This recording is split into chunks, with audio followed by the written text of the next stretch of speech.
Clara Whitfield's fingers dug into the dirt like she was trying to hold on to the earth itself. Blood had soaked clean through her mother's dress hours ago. She couldn't feel her legs anymore, couldn't remember when water last touched her lips. But she kept crawling, kept dragging herself forward because stopping meant dying, and dying meant her father died for nothing. When her hand hit the bottom wire of a fence post, she whispered the only words she had left. "Please, somebody, please." Then the ground rushed up and everything went dark. If you're watching from anywhere in the world, drop your city in the comments below. I want to see how far Clara's story travels. And if her journey moves you, hit that subscribe button and stay until the end. You won't regret it. The first thing Clara heard was a man's voice, low, rough, like boots scraping over gravel. "Easy now. Don't try to move." She tried to open her eyes anyway. Light hit her like a slap, and she flinched back, gasping. Pain exploded across her left shoulder where the raider's blade had caught her 4 days ago. Or was it 5? She'd stopped counting somewhere between the creek that ran dry and the sun that wouldn't stop burning. "I said don't move!" Hands pressed her shoulders down, firm but not rough. "You're cut up bad, and you've been lying in the sun God knows how long. Just be still." "Where?" Her voice came out like tearing paper, barely a sound at all. "My ranch, Flint Creek. You crawled up to my fence line about an hour ago and passed out cold." A pause. "Name's Josiah Beckett. Most folks call me Joe." Clara forced her eyes open again, slower this time.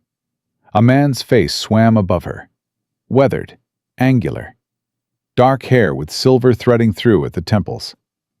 Eyes the color of a winter creek, gray with blue underneath. Deep lines around his mouth and across his forehead. Not old, but aged by something more than years. "Water," she managed. He was already reaching for it. A tin cup appeared, and his hand slid behind her head, lifting her just enough. Slow, small sips. You drink too fast, you'll lose it all. The water hit her cracked lips, and Clara made a sound she'd be ashamed of later. Something between a sob and a moan. She wanted to grab the cup and drain it, wanted to plunge her whole face into it. But his warning held her back, and she sipped. Slow. Careful. "That's it," he said. "Little more. Good." He lowered her head back down, and Clara got her bearings for the first time. She was inside. A cabin. One room, from what she could tell. Clean. Spare. A man's space with no softness in it anywhere. "How'd you find me?" she whispered. "Was checking the east fence when I saw something in the grass that didn't belong there." He'd moved away from the bed, putting distance between them. You, as it turned out. More dead than alive. "I'm not dead yet." "No, ma'am, you ain't. Though not for lack of trying from the looks of it." He was doing something at a table she couldn't quite see. She heard water, the clink of metal. "That wound on your shoulder needs cleaning. Already started going bad. This is gonna hurt." "I can take it." Wasn't asking permission. Cool cloth touched the wound, and Clara clenched her teeth so hard she thought they'd crack. Then the burn came. Whatever he'd poured on it seared through her flesh like a branding iron, and she screamed. Tried to jerk away. His hand held her firm. "I know. Almost done. Hold on. There. Worst part's over." Clara was panting, tears streaming down her temples into her hair. She stared at the ceiling and waited for the fire to fade to a throb. "You a doctor?" she asked when she could speak again. "Rancher. But out here, you learn to stitch what needs stitching." He was wrapping her shoulder now, his hands surprisingly gentle for their size. Big hands. Calloused. The kind that had spent years gripping rope and leather and fence wire. "Where's your people?" The question landed like a fist to the chest. Clara closed her eyes. Gone. Silence. She could feel him waiting, but he didn't push. Didn't ask how, or when, or what happened. Just let the words sit there between them, heavy as a stone. I'm sorry, he said finally, and something in the way he said it, quiet, without performance, told her he understood the weight of that word, that he'd carried his own version of it. What's your name? He asked. Clara Whitfield. All right, Clara Whitfield, you're safe here. Whatever's behind you, it can't reach you at Flint Creek. She wanted to believe him. God, she wanted to. But safe was a word that had lost its meaning 4 days ago, when the screaming started, and the wagons burned, and her father shoved her toward the tall grass, with blood already running down his face. Run, Clara. Don't look back. You hear me? Don't you dare look back. She hadn't. She'd run and run and run until her legs gave out, and then she'd crawled. And now she was here, wherever here was, in a stranger's bed, with a stranger's hands bandaging her wounds, and a stranger's voice telling her she was safe. My father's journal, she said suddenly, trying to sit up. Pain knocked her flat again. There was a leather journal. I had it when... Right here. Joe retrieved it from a table near the door and placed it carefully beside her hand. You were holding on to it when I found you. Figured it meant something. Clara's fingers closed around the worn leather cover, and something in her chest unlocked. She felt tears building again, hot and desperate, and turned her face away. It's all I have left, she whispered. Joe didn't say anything to that. She heard his boots cross the floor, heard the door open. I'll be outside. You need anything, you holler. The door closed softly. Clara pressed the journal to her chest with her good hand and let herself cry. Silent, shaking sobs that she swallowed down so the man outside wouldn't hear. She cried for her father, for Thomas, her little brother, barely 17 and so proud of the rifle Pa had given him. For the Hendersons and the Carters, and old Mr. Dalton, who'd played fiddle every night around the fire. She cried until there was nothing left. Then she lay there in the stranger's bed, in the stranger's cabin, on the stranger's land, and tried to figure out how she was still alive when everyone she loved was dead. She slept. She didn't mean to. Sleeping meant vulnerability, meant trusting this place and this man she didn't know. But her body made the choice for her. When she woke, lamplight had replaced sunlight, and the smell of food filled the cabin. Her stomach clenched so hard it doubled her over. Easy. Joe appeared beside the bed. Same guarded expression, same careful distance. Sun's been down about 2 hours. Got broth if you can keep it down. I can keep it down. We'll see. He handed her a chipped bowl. Slow. You say that a lot. Because people in your condition never listen the first time. Clara took the bowl. Her hand shook badly enough that broth slopped over the rim and heat flooded her face. She'd been helpless for days, stumbling, crawling, collapsing, and she was sick of it. Sick of her own weakness. I can manage, she said, too sharp. Joe's eyebrow lifted a fraction. He stepped back without comment, settled into a chair at the table with his own bowl. The distance between them felt deliberate. Respectful, maybe. Or maybe he just didn't want to be near her. She couldn't tell. The broth was simple, rabbit with sage and wild onion, but it was the best thing Clara had ever tasted. She forced herself to go slow, despite every instinct screaming to gulp it down. Her stomach received it gratefully, settling warm and solid for the first time in days. This is good, she said. Thank you. He nodded, didn't look up from his own bowl. But she caught the way his eyes flickered toward her, checking, making sure she wasn't overdoing it. They ate in silence. Clara studied him without being obvious about it. The cabin was clean, the way a military man kept things clean. Everything in its place, no wasted space.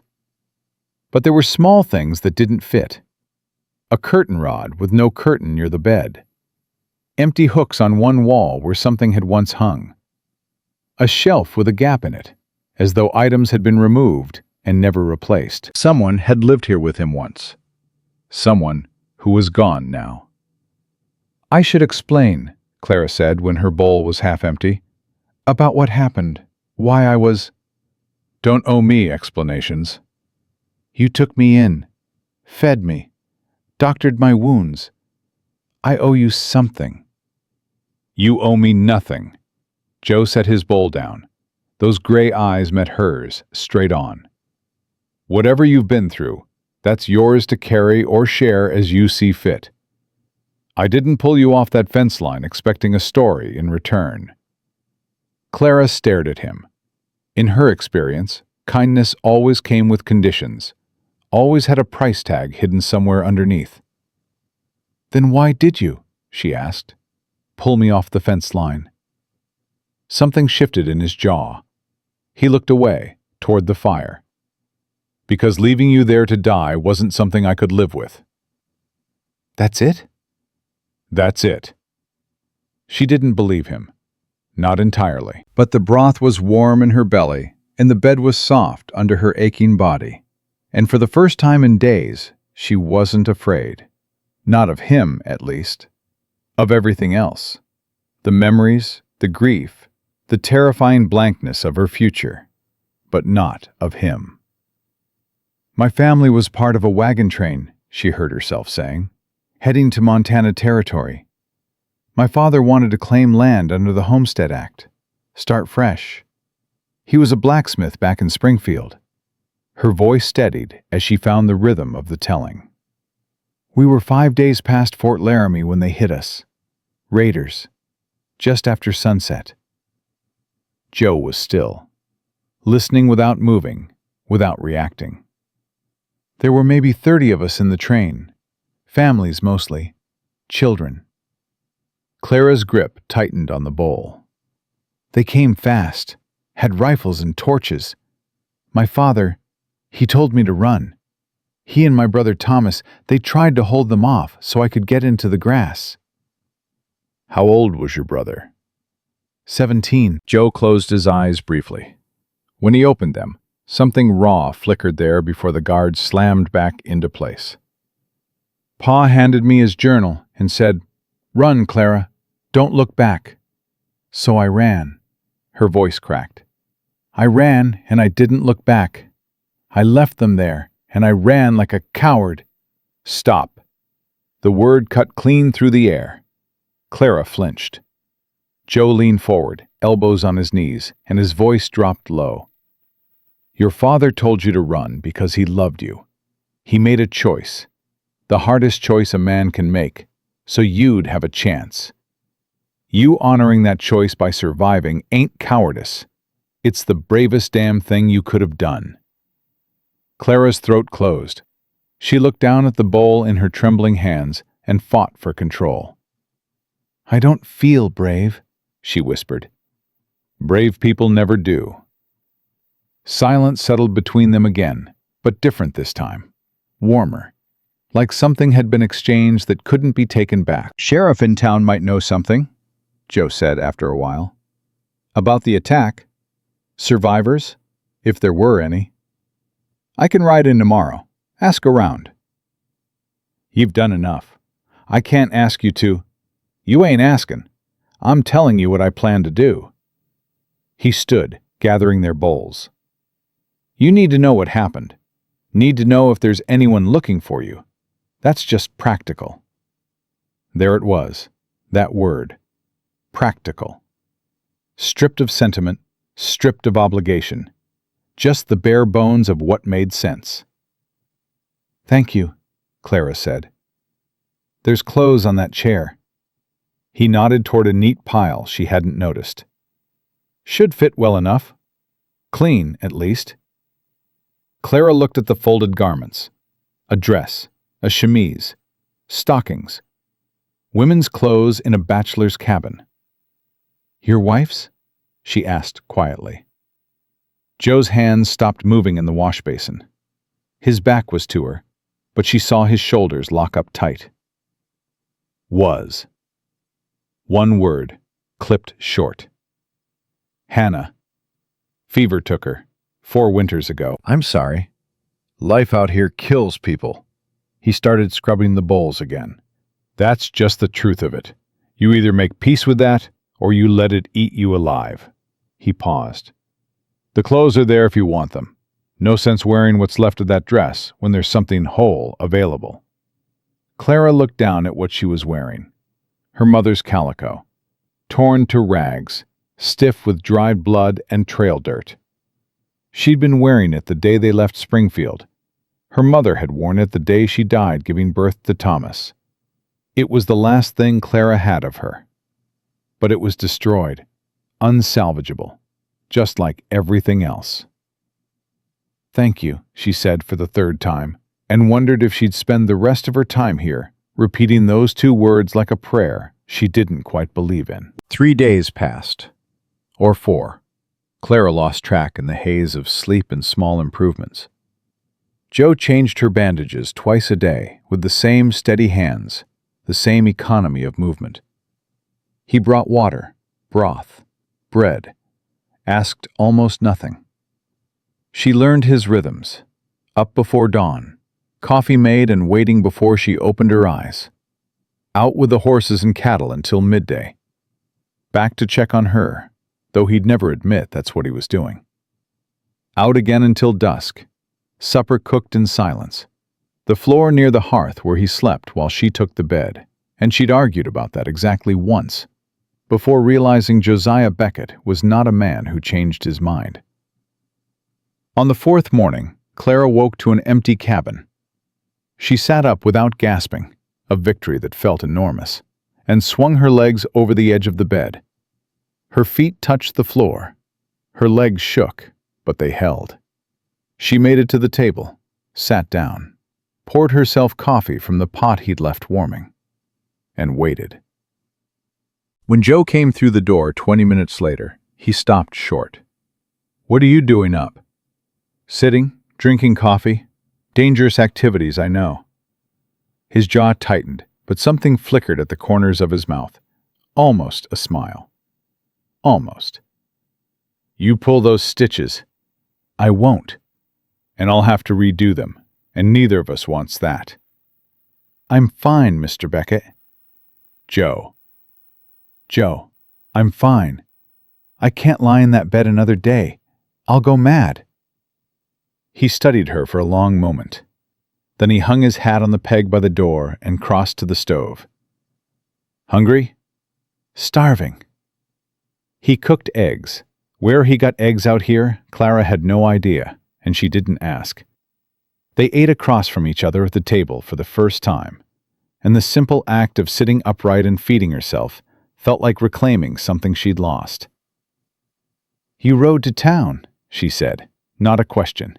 She'd heard him leave before dawn 2 days ago. I did. And? Joe set down his fork, met her eyes. She saw the answer before he spoke.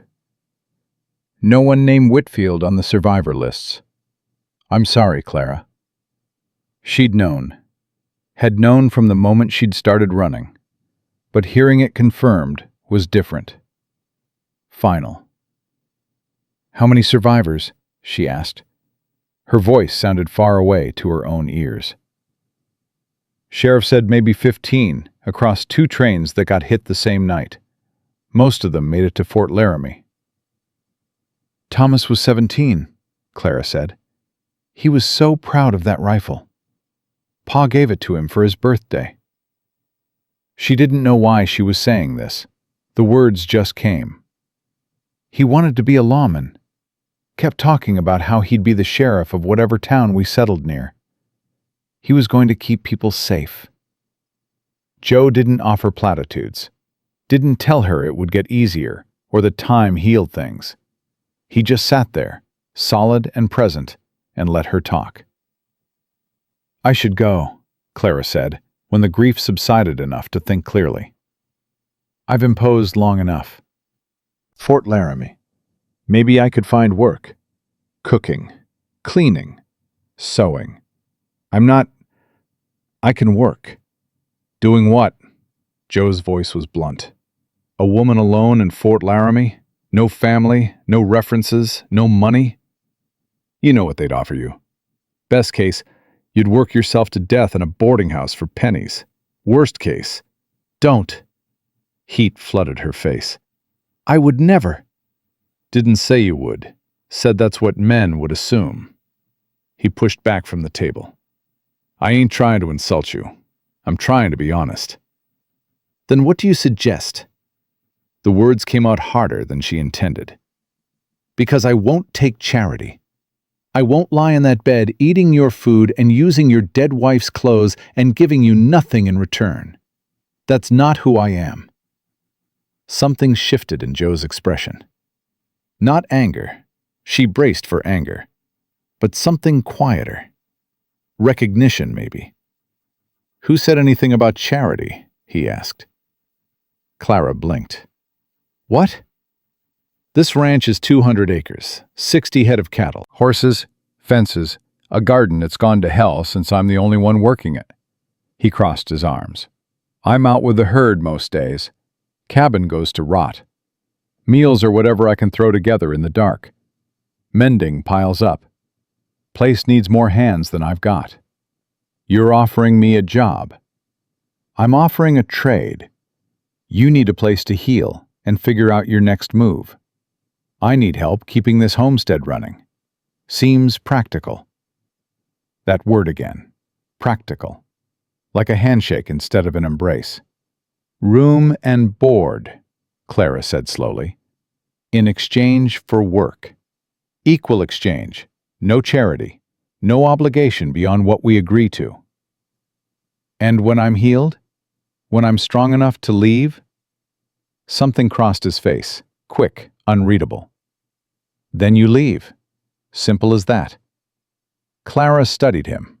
Josiah Beckett, with his guarded eyes and careful distances, and dead wife's clothes folded neatly on a chair. A man who'd pulled a stranger off his fence line and asked nothing in return.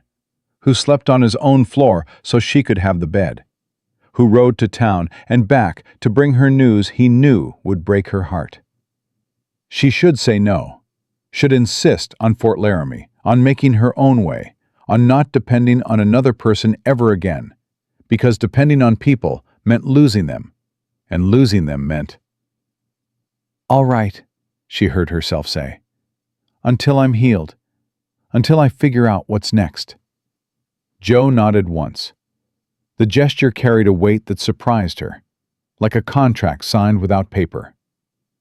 "Then we have a deal, Miss Whitfield." "Clara." "Clara." He picked up his hat from the peg. "I'll be in the east pasture till sundown. There's more coffee on the stove. Don't overdo it." The door closed behind him, and Clara sat alone at the table in a dead woman's dress, in a stranger's cabin, on land so remote that help was days away if things went wrong. She should have been terrified. Instead, she opened her father's journal to the last entry he'd written, somewhere west of Fort Laramie. The ink had smudged from her sweat and the rain, but she could still make out the words. "Clara grows stronger every day.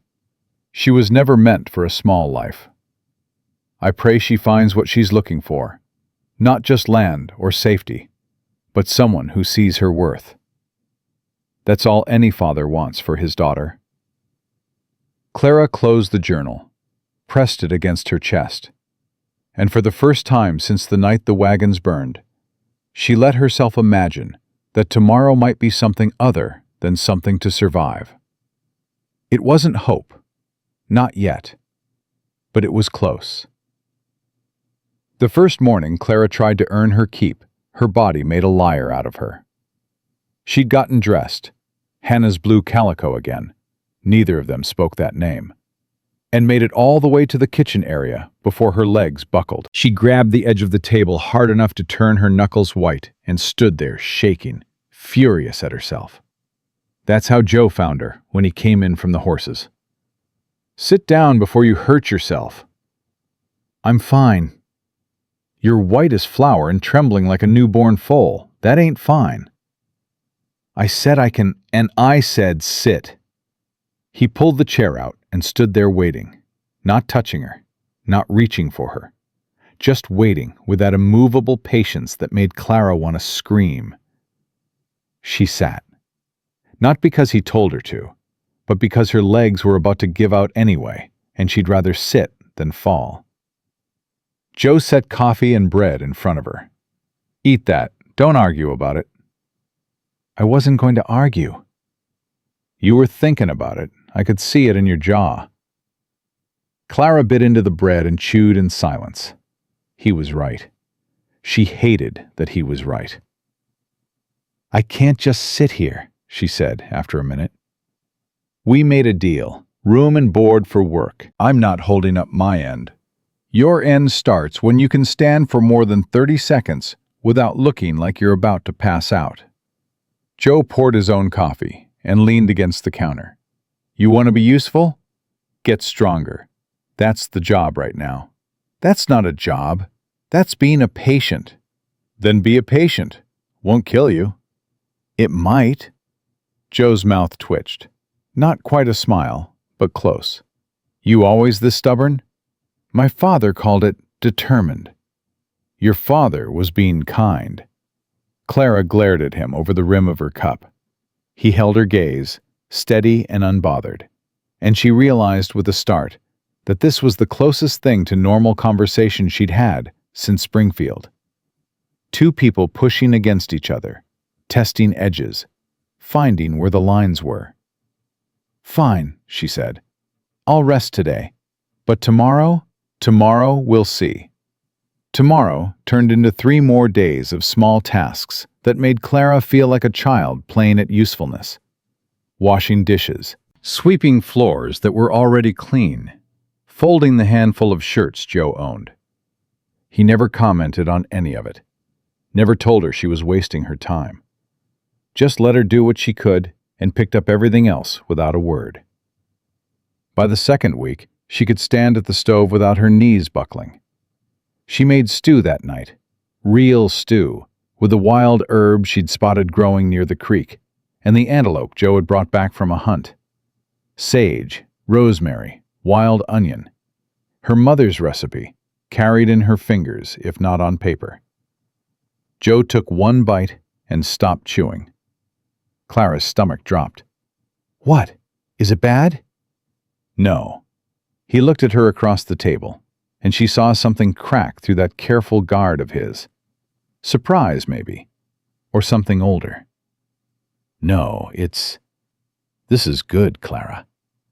He said it plain, no performance, but the way he went back for a second bowl, and then a third, told her more than words would have. They ate in silence after that, but the silence had changed, warmer, like they'd crossed some invisible line from strangers sharing space to something she didn't have a name for yet.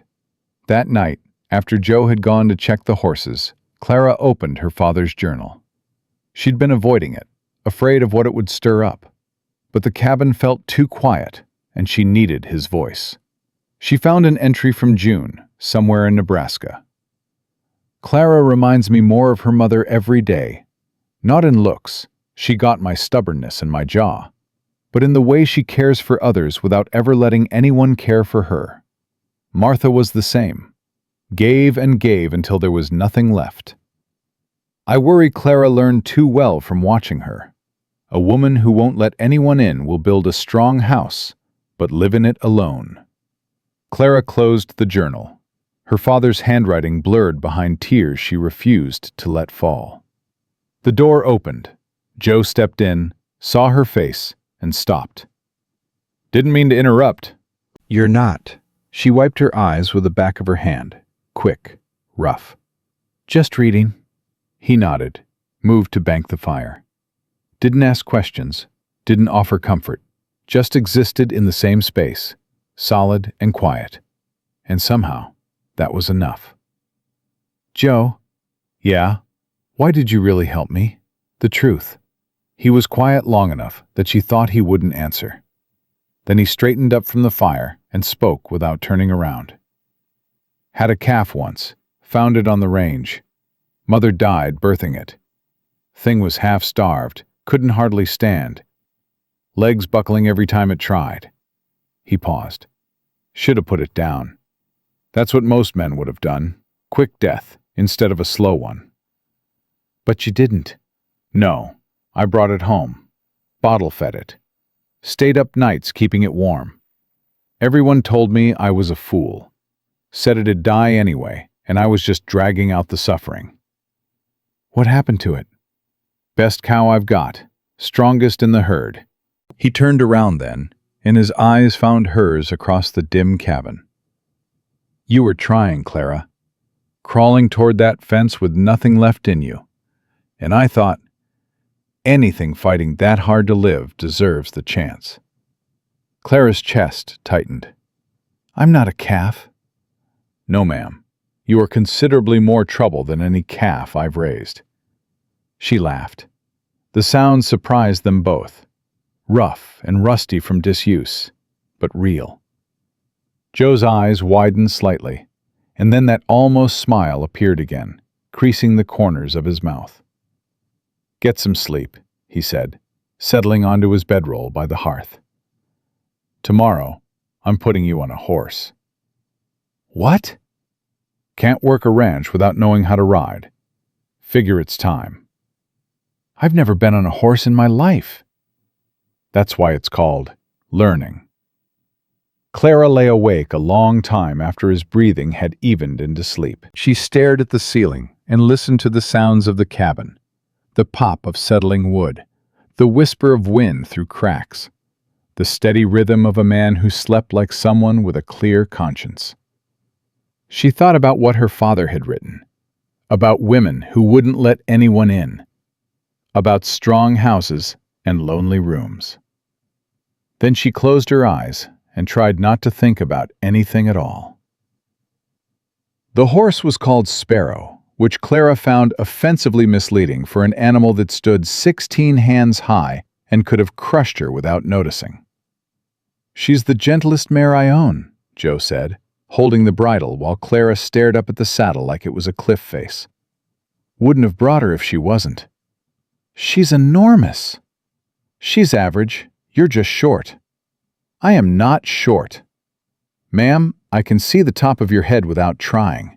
That's short." He gestured toward the stirrup. "Left foot in, grab the horn, swing your right leg over." Clara's hands were shaking, and she hated it.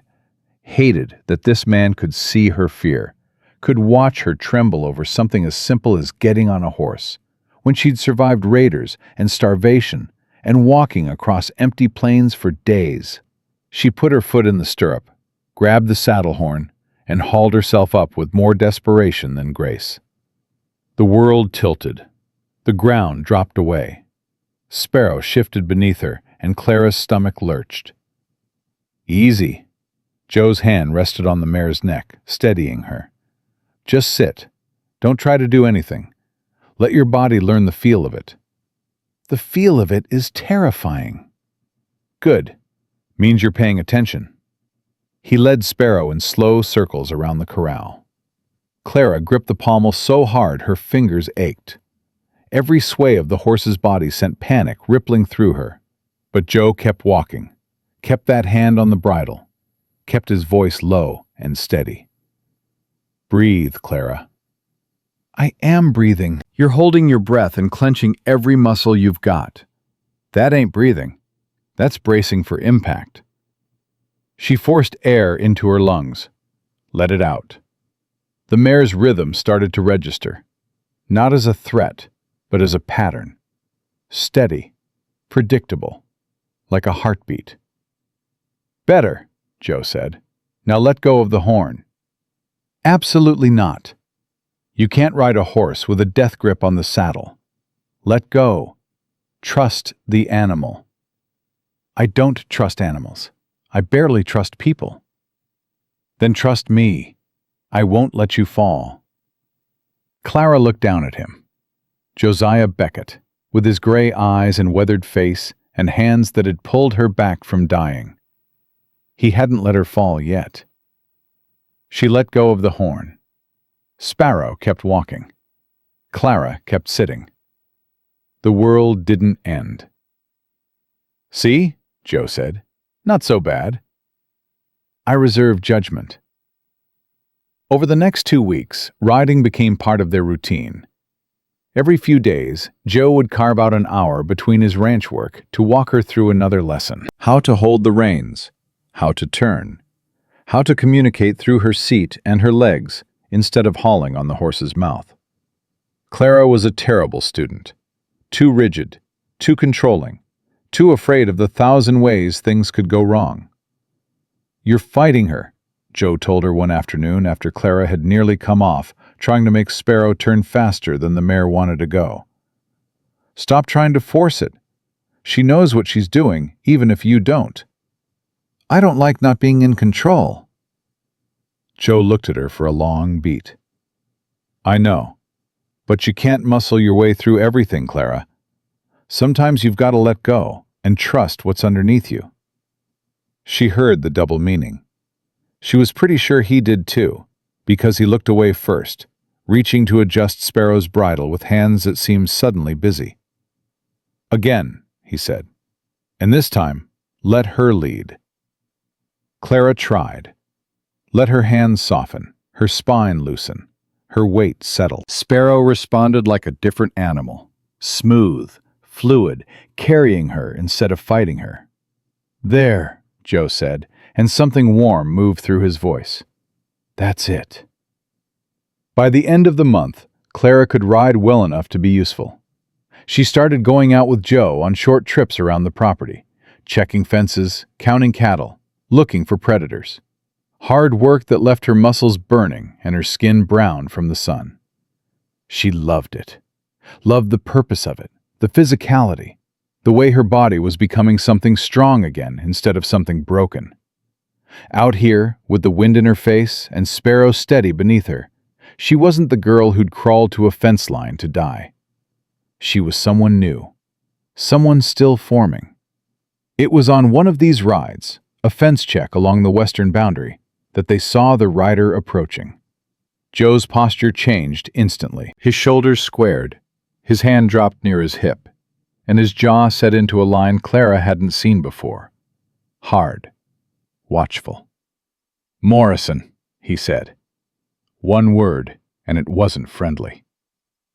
The rider was an older man, maybe 55, sitting his horse with the easy arrogance of someone who owned everything he could see. His eyes swept over Clara with undisguised curiosity, lingering in places that made her skin crawl. "Cole." The man touched his hat brim, but didn't remove it. "Or should I say Beckett? Heard you'd taken in a stray." "This is Clara Whitfield," Joe said. His voice had gone flat, dangerous. "She works for me." "Clara? Douglas Farnsworth. Runs the outfit west of here." "Ma'am?" Farnsworth's smile didn't reach his eyes. "Must have been quite an ordeal, what you went through." "It was," Clara said. "And now you're working for Beckett here." He let the word hang. "As a housekeeper, I hear." "That's right." Farnsworth shifted in his saddle. "Must be cozy. Just the two of you out here, all alone." Joe's horse moved. Not much, just a step, but it put itself between Clara and Farnsworth like a wall. Clara saw Joe's knuckles go white on the reins. "Is there something you need, Farnsworth?" "Just being neighborly, making sure everything's proper out here.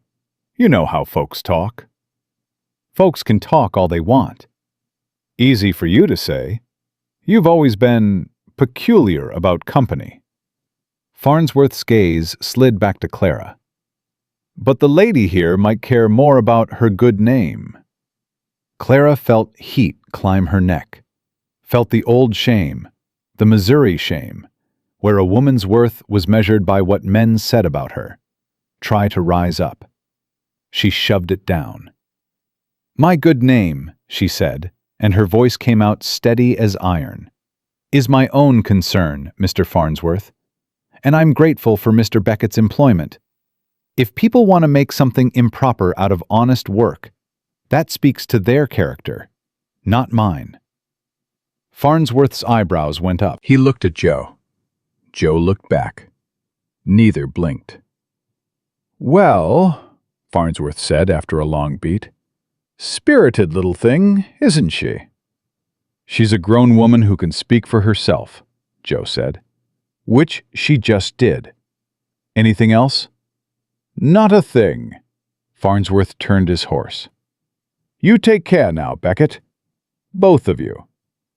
They watched him ride away in silence. Clara's hands were shaking again, but this time from anger, not fear. "I shouldn't have spoken like that," she said. "Why the hell not? You were right." "Because he'll make trouble." "Farnsworth makes trouble when he breathes. That ain't your fault." Joe turned his horse toward home. "He's buried 2 wives. Third one won't look anyone in the eye. But he'll stand there and question your virtue." His jaw worked. "Man like that doesn't deserve an opinion about anyone." "But he has one, and he'll share it." "Let him." "Joe, I said let him." He glanced at her, and his expression softened slightly. "You worried about what people say?" Clara thought about it. Really thought. A month ago, reputation had been everything. The invisible currency that bought safety and standing and a future. But the woman who'd cared about that had died on the plains with her family. "No," she said. "I've got bigger problems than gossip." Joe looked at her for a long moment. Then he nodded once, turned forward, and they rode home without another word. But Clara knew it wasn't over. Farnsworth would talk. People would listen. And whatever fragile thing she was building here, this life, this arrangement, this unnamed connection with a man who kept every feeling locked behind gray eyes, it was about to get tested. The gossip hit within the week. Joe came back from a supply run to town with his jaw clenched so tight Clara could see the muscles jumping. He didn't tell her what had been said. She didn't ask. She could imagine well enough. That night, over dinner, he spoke without looking at her. "I've arranged for someone to come out from town.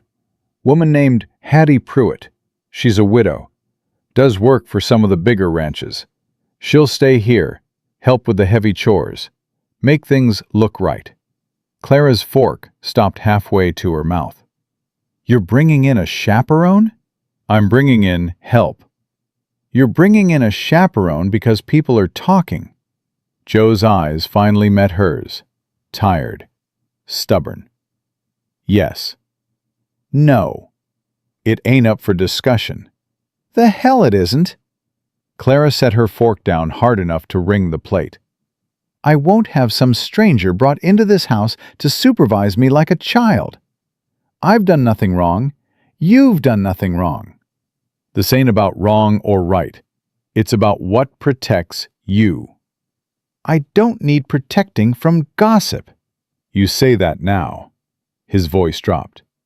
"But later, when you want to move on, build a life somewhere, you'll need your name to be clean. And by then, it'll be too late." "My name, my problem, my decision. Not when you're living under my roof." The words hit like a slap. Clara stared at him across the table. The cabin suddenly felt very small. "Under your roof," she repeated, her voice quiet and hard. "Is that what this is? Your roof? Your rules? Your decision about what's best for the helpless woman you took in?" "That's not what I meant." "That's exactly what you meant." "Clara, my father decided we were going west. Didn't ask me. Didn't ask if I wanted to leave Springfield. Just decided it was best for the family, and off we went. She was standing now. She didn't remember getting up. And now he's dead. And Thomas is dead. And I'm here. So forgive me if I'm not real eager to let another man decide what's best for me. The silence that followed was thick enough to choke on. Joe sat very still, his face unreadable. And Clara stood there with her chest heaving and her hand shaking, and the echo of her own words ringing in her ears. She'd gone too far. She knew it, could feel it in the way the air had changed between them.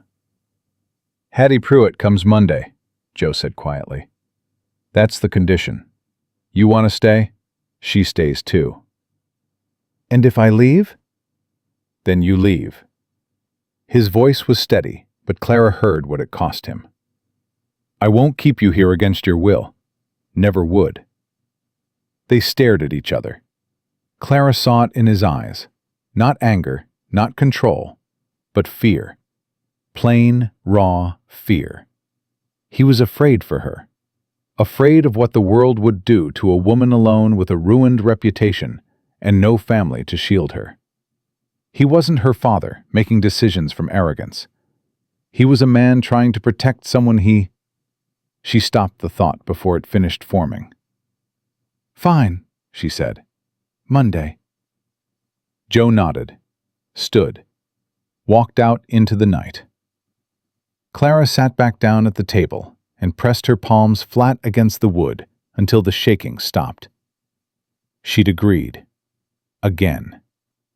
Let a man draw lines around her life, because the alternative was worse. But this time felt different, and she couldn't quite figure out why, until she looked at the door he'd walked through and realized the difference was simple. This time, it hurt.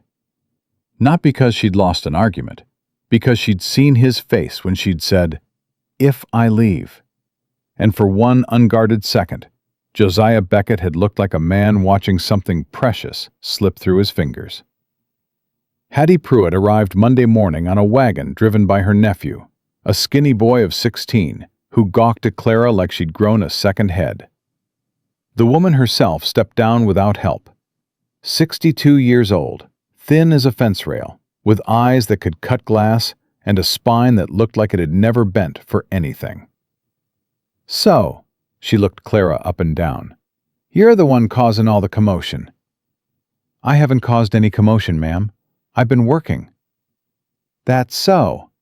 Hattie's mouth pinched tight. "Working. Just the two of you. Way out here where nobody can see." "That's enough." Joe came around the corner of the cabin carrying Hattie's trunk. His voice had that edge Clara had heard with Farnsworth. The one that said the conversation was about to end, whether everyone agreed or not. "Mrs. Pruitt, if you can't speak to Miss Whitfield with respect, you can climb back on that wagon right now." Hattie's eyebrows shot up. She looked at Joe, looked at Clara, looked at Joe again. "Well," she said slowly, "I see how it is." "No, ma'am, I don't think you do." Joe set the trunk down. "Miss Whitfield is employed here as my housekeeper. You're here to assist with the household and to put people's minds at ease. Those are the terms. If they don't suit you, say so now and save us all the trouble." Clara held her breath. Hattie Pruitt studied Joe for what felt like a full minute, her sharp eyes missing nothing. Then she turned to Clara, and her face shifted. Not warm. Nothing about Hattie Pruitt suggested warm, but recalculated, reassessed. "He don't usually speak up like that," Hattie said quietly. "Nathan Beckett's known for keeping his opinions behind his teeth. Perhaps the situation warranted it," Clara said. "Perhaps." Hattie smoothed her skirts. "Show me the kitchen, child. If I'm going to live here, I need to know what I'm working with."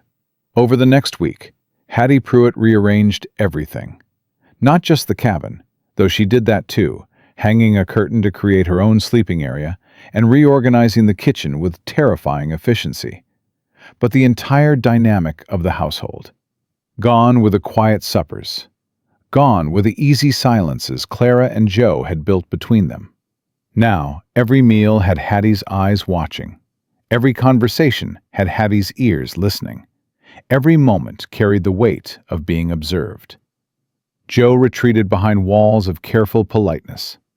Spoke to Clara only when necessary, always with Hattie present. The partnership they'd been building, the rhyming lessons, the fence checks, the evenings where the cabin had felt like something close to home, vanished like smoke. Clara told herself it was fine, told herself this was better, proper, safe. But at night, lying in the bed while Hattie snored softly behind her curtain, and Joe settled onto his bedroll by the cold hearth, Clara stared at the ceiling and felt the distance between them like a physical ache. She pressed her father's journal against her chest and closed her eyes. A woman who won't let anyone in will build a strong house, but live in it alone. "Shut up, Pa," she whispered into the dark. But the words stayed with her, stubborn as the man sleeping 6 feet away. The man who'd given her space when she needed it, and stood up for her when she didn't ask, and looked at her sometimes, when he thought she wasn't watching, with something in his gray eyes that made her forget every reason this was a terrible idea. Clara rolled over and faced the wall. She was in trouble. She knew it. Could feel it settling into her bones like the ache before a storm. And she had no idea what to do about it. Hattie noticed the weather before anyone else. She came in from hanging laundry with her mouth set in that thin line Clara had learned meant trouble. "Storm coming," she said. "Bad one. Air's got that weight to it." Clara looked toward the door. Joe had ridden out before dawn to move cattle to higher ground. He'd been gone 9 hours. "He should have been back by now," Clara said. "Man knows this land better than his own hands. He'll be fine." "You don't sound sure." "I'm not paid to sound sure. I'm paid to keep house." Hattie pulled the last of the laundry inside. "He'll come back when he comes back. Fretting won't speed him up." Clara tried to believe that, tried to focus on kneading the bread dough, on keeping her hands busy and her mind quiet. But every few minutes her eyes went to the window, and every few minutes the sky got darker. The first drops hit around 4 o'clock, fat and heavy, slamming against the roof like thrown stones. Thunder cracked so close, the dishes rattled. "Light the lamp in the window," Clara said. "He knows where home is." "Light it anyway." Hattie studied her for a long beat. Then she picked up the lamp, struck a match, and set it on the windowsill without another word. The storm hit full force within the hour. Rain hammered sideways. Wind screamed around the cabin corners. Lightning turned everything white, then black, then white again. Clara stood at the window with her hands pressed flat against the glass, straining to see anything through the sheets of water. Nothing. Just darkness and rain and the terrible absence of him. "Sit down, child. You'll wear a hole in the floor." "Something's wrong." "You don't know that." "I know he said he'd be back before dark. It's past dark." "And this storm?" Thunder swallowed the rest. Clara flinched.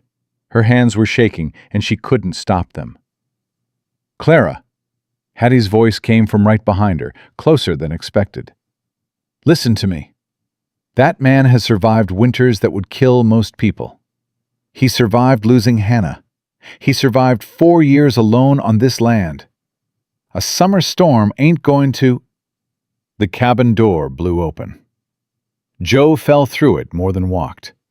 Soaked through, hat gone, water pouring off him in rivers.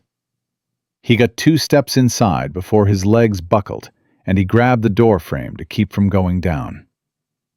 Clara was across the room before she thought about moving. Her hands caught his arm, and she felt him trembling. Deep, bone-rattling shakes that had nothing to do with cold. "What happened?" The question came out sharp, scared. "Creek's flooded." His voice was raw, scraped thin. Had to swim the horse across. Current took us downstream. Near half a mile before we got out. You swam a flooded creek. Clara's grip tightened on his arm. You could have drowned. But I didn't. You could have died out there, and we wouldn't have known until... Clara. He straightened up, looked at her, and she saw something in his eyes that stopped her cold. Not pain, not exhaustion. Fear. Josiah Beckett was afraid, and it had nothing to do with the creek. I'm all right, he said quietly. I'm here. Hattie materialized with blankets and hot coffee, moving with the brisk efficiency of a woman who'd weathered worse than this.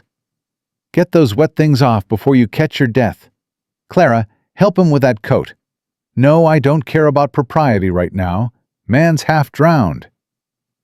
Clara pulled the soaked coat from Joe's shoulders. His shirt underneath was plastered to his skin, and she could feel the cold radiating off him like he'd been packed in ice. Her hands moved without permission, working the buttons of his shirt, while Joe stood there shaking too hard to manage them himself. Blanket, she said, and Hattie had it ready. Clara wrapped it around his shoulders, her fingers brushing his neck. His skin was ice. His pulse was hammering, and he was looking at her with those gray eyes, looking at her like she was the lamp in the window, the only light in all that darkness. Sit by the fire, she ordered. Now. He sat, didn't argue. That scared her more than anything. Clara knelt in front of him, chafing his hands between hers, trying to force warmth back into fingers that felt like stone. Don't you ever do that again. Do you hear me? Don't you ever. I had to get back. You had to get back alive. Same thing. His hands closed around hers, stopping her frantic rubbing. Clara, look at me. She looked. His face was pale, his lips blue-tinged, water still dripping from his hair. But his eyes were clear, steady, fixed on her with an intensity that made her breath catch. All I could think about, he said, in that water, current pulling me under, horse fighting. All I could think about was getting back here, getting back to you. Clara's heart stopped. Joe. I know, his jaw clenched. I know I shouldn't say it. No, it ain't proper. No, we've got an arrangement and a chaperone and a whole valley full of people waiting for us to prove them right about what they've been saying. His grip tightened on her hands. But I almost died tonight, and all I could think was, she doesn't know. She doesn't know what she means to me, and she might never find out. Clara couldn't breathe. The cabin had shrunk to just his face, his hands, his voice saying words that cracked open something she'd been holding shut since the day she'd agreed to stay. What do I mean to you? She whispered. Everything. The word came out rough, broken. This place didn't feel like home for 4 years, not since Hannah. Just a house, 4 walls and work and nothing else. Then you showed up half dead at my fence line and I... He stopped. His throat worked. I started wanting to come back in the evenings. Started looking forward to your cooking, your stubbornness, your voice in the cabin. Started feeling like the walls had something inside them worth coming home to. Joe, we barely know each other. I know enough. His thumbs moved across her knuckles. I know you're the strongest person I've ever met. I know you turned my kitchen into something that smells like an actual home. I know you argued with me about the chaperone because you've got more spine than half the men in this valley. And I know... His voice dropped low. I know I'm tired of pretending I don't feel what I feel. Tired of these careful distances. Tired of sleeping 6 feet from you every night and acting like that's enough. Behind them, Clara heard Hattie clear her throat softly. She'd forgotten the older woman was there.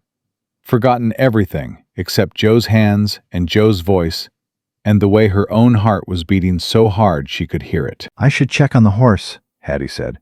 "Make sure he's properly tied. Mrs. Pruitt, in this storm, I've weathered worse." The door opened and closed, and just like that, they were alone. The fire crackled. Rain hammered. Thunder rolled distant now, the storm moving east. But inside the cabin, everything was still, charged, balanced on a knife's edge. "I thought you were dead," Clara said. The words came out before she could stop them. "When you didn't come back and the storm got worse, I thought, he's gone. He's gone like everyone else, like Pa, like Thomas, like everyone I've ever—" Her voice cracked and she couldn't finish. "I'm not gone." Joe released her hands and cupped her face instead. His palms were still cold, still rough, but his touch was gentle, so careful. "I'm right here, Clara." "You can't promise me that. Nobody can promise that." "No, but I can promise I'll fight like hell to come home every single time." "Because this," his thumbs brushed her cheekbones, "this is worth fighting for." Clara felt the last of her resistance crumble. All the walls she'd built, the "I don't need anyone" walls, the "I can't depend on a man" walls, the "if I don't let him in, he can't hurt me" walls, all of them came down at once. And what was underneath wasn't weakness. It was want. Pure, terrifying, undeniable want. "Then fight," she said. "Stay. And stop sleeping on that damn floor." Joe made a sound, half laugh, half something else, and kissed her. His mouth was cold from the creek and warm underneath. His hands trembled against her face. The kiss was slow at first, careful, like he was giving her room to pull back. But Clara didn't pull back. She leaned in, her fingers gripping the blanket at his shoulders, and kissed him back with everything she'd been denying for weeks. He tasted like rain and coffee and something that was just him. When his arms came around her, careful, so careful of her shoulder that still ached in the cold, she felt something shift inside her chest. Not breaking, building, like the first beam of a house going up. They broke apart, breathing hard. Joe rested his forehead against hers. "I didn't plan that," he said. "I know." "Hattie's going to come back in any minute." "I know that too." "And I should probably—" "If you say we should be practical right now, Josiah Beckett, I swear I will put you back in that creek." He laughed. A real laugh, full and rough, and Clara realized she'd never heard it before. Not the almost smiles, not the dry comments, but actual laughter. It changed his whole face, made him look younger, lighter, like the man he might have been before Hannah died and the loneliness set in. "Fair enough," he said. "No practical." "No practical." "Then what?" Clara pulled back enough to meet his eyes. "Then honest. We do this honest." "This meaning—" "You and me. Whatever this is becoming. No more careful distances. No more pretending I'm just the housekeeper. You haven't been just the housekeeper for a long time, Clara. Then stop acting like I am." The door banged open, and Hattie swept in, her shawl soaked, her expression sharp enough to cut rope. She stopped when she saw them. Close, faces inches apart, Joe's hands still on Clara's waist. For a terrible second, nobody moved. Then Hattie sighed, deep, long-suffering, and not remotely surprised. "Well, guess that answers the question I've been asking myself for 3 weeks. Mrs. Pruitt, save it." She hung her wet shawl by the door and crossed to the fire. "I'm old, not blind. Seen this coming since the day I got here. Only surprise is it took a near drowning to bring it out." She turned to face them, and her expression shifted. Not angry, not disapproving, just serious. But hear me now, both of you. What happens inside this cabin is one thing. What the world does with it is another. By next week, every soul within a day's ride will know something changed between you two. Let them know, Joe said. His arms stayed around Clara's waist. His voice didn't waver. Easy words, harder to live with when the talk turns mean. Hattie looked at Clara. And it will turn mean, child. They'll call you names that'll blister your ears, question everything about you, say you planned this from the start. Clara thought about the burning wagons, about crawling across empty plains with a knife wound and no water, about her father's face the last time she'd seen it, bloody and desperate, screaming at her to run. "I've survived worse," she said. Hattie held her gaze for a long moment, then nodded. "I believe you have." She moved toward her curtain. "I'll be retiring. Storm's passing and I'm soaked through. I trust you two can manage without me watching over you." She disappeared behind the curtain. Clara and Joe stood in the firelight, his arms still around her, and the reality of what had just happened settled over them like the calm after thunder. "She's something else," Joe said quietly. "She just gave us her blessing." "Reckon she did." He took Clara's hand, threading his fingers through hers. They stood like that while the storm died down to steady rain, while the fire popped and settled, while the cabin filled with a silence that wasn't empty anymore. "I should get into dry clothes," Joe said eventually. "You should. You're still shaking." "That ain't from the cold anymore." Clara squeezed his hand. "Me neither." He changed behind the far side of the cabin while Clara banked the fire. When he came back in dry shirt and trousers, his hair still damp but the color returned to his face, he looked at her across the small room, and something passed between them that didn't need words. "Good night, Clara. Good night, Joe." He settled onto his bedroll. She lay down in the bed. The distance between them was the same 6 feet it had always been. But everything about it had changed. Clara fell asleep with her hand hanging over the edge of the bed, reaching toward the floor where he lay. And sometime in the night, she'd never know exactly when, she felt his fingers close around hers, warm and steady. She slept better than she had in months. Morning came clean and bright, the way it always did after a bad storm. Clara woke to coffee already made, and Joe moving quietly around the cabin. When he saw her eyes open, he brought her a cup, and their fingers touched on the handle. Neither of them pulled away. "Morning," he said. "Morning." Abby emerged from behind her curtain, took one look at them, and snorted. "Oh, for heaven's sake, stop mooning at each other and eat your breakfast. We've got a ranch to run." They ate together, the three of them, and the awkwardness Clara had expected never showed up. Hattie was brisk and practical, making no reference to the night before except for the occasional knowing look that said she was cataloging everything. "Take her with you today," Hattie told Joe as he reached for his hat. "Girl's been cooped up too long." Joe looked at Clara. She was already reaching for her riding coat. They rode out together into a world washed new. The air smelled like wet sage and earth and possibility. Clara breathed deep and felt something in her chest let go. Some knot she'd been carrying so long she'd forgotten it was there. Joe pulled up near the creek. The water was still high from the storm, brown and churning over the rocks where he'd nearly drowned the night before. He stared at it for a long time. "I need to say something," he said, "and I need you to let me finish before you argue, because you will argue." "That's a fine way to start." "Clara." "All right, I'm listening."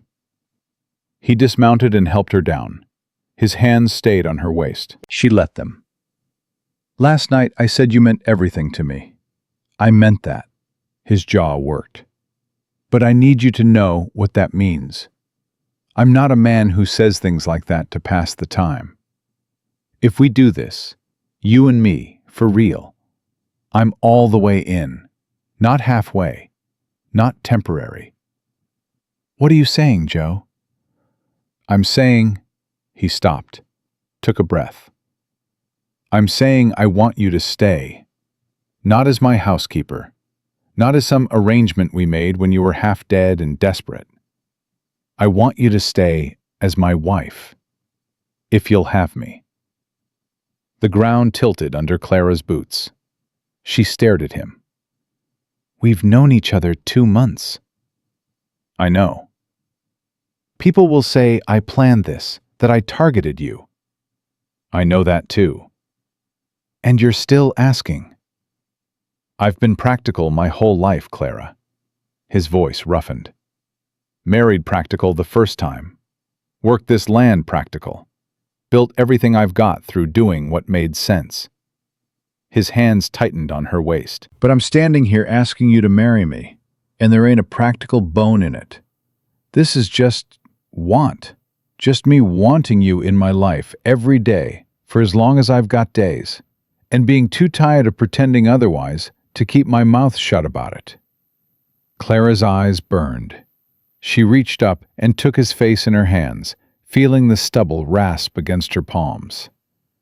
This man, this quiet, stubborn, broken open man who'd pulled her from a fence line and fed her broth and taught her to ride and slept on his own floor for weeks because it was the decent thing to do. You haven't actually asked me a question, she said. You've just told me what you want. He blinked. Then something shifted in his face. Embarrassment, maybe, or the realization that she was right. Marry me, Clara. Not a question, a declaration. Marry me, and stay, and build something here that's ours. That's still not a question.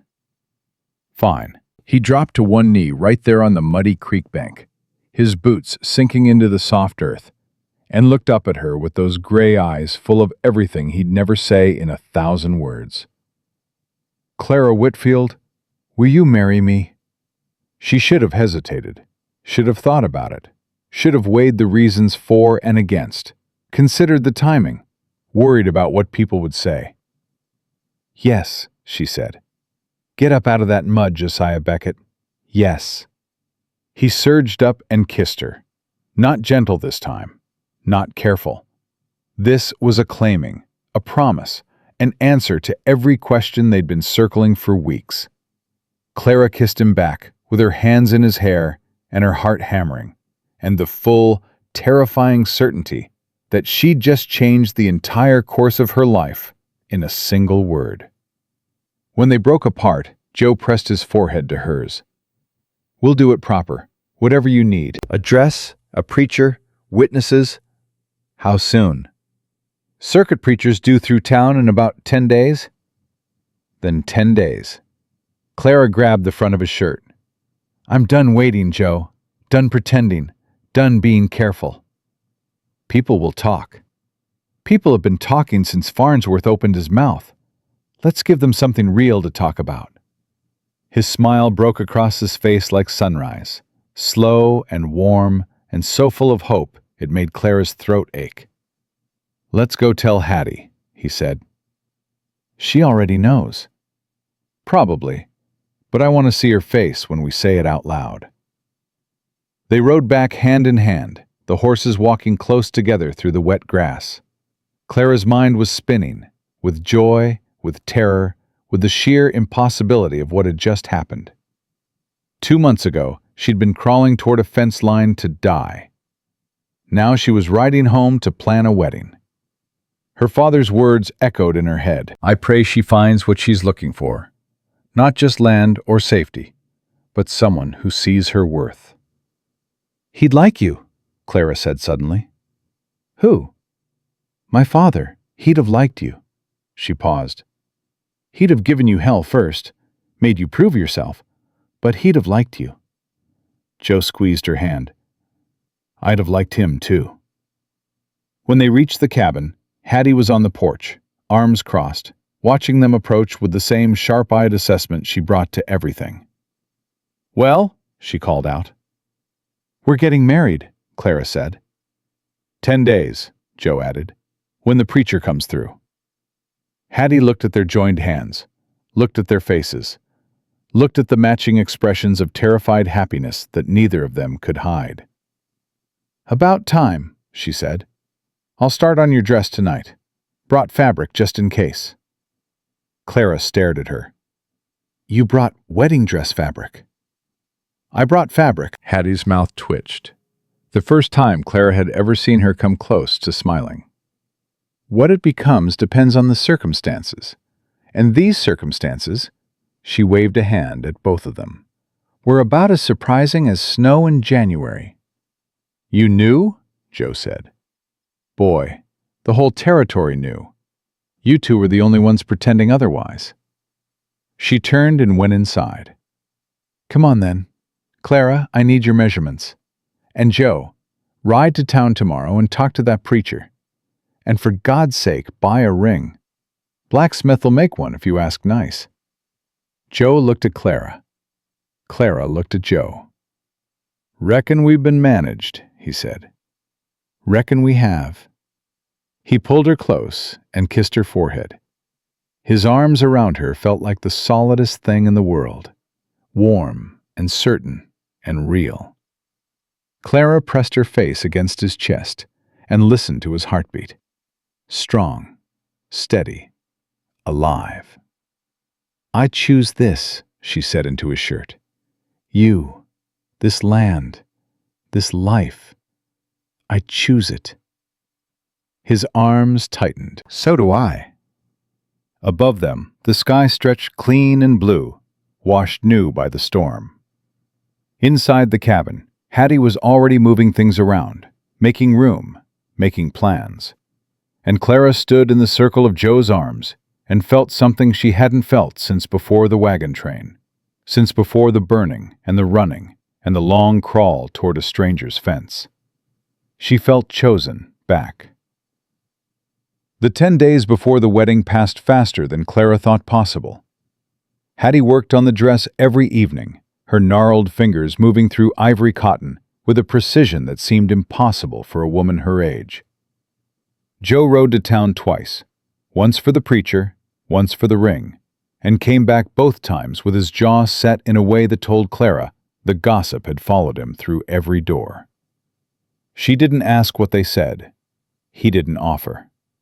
But the second night, after he'd come home and sat down to supper without a word, Clara reached across the table and took his hand. "Bad? Nothing I can't handle. That's not what I asked." Joe's fingers tightened around hers.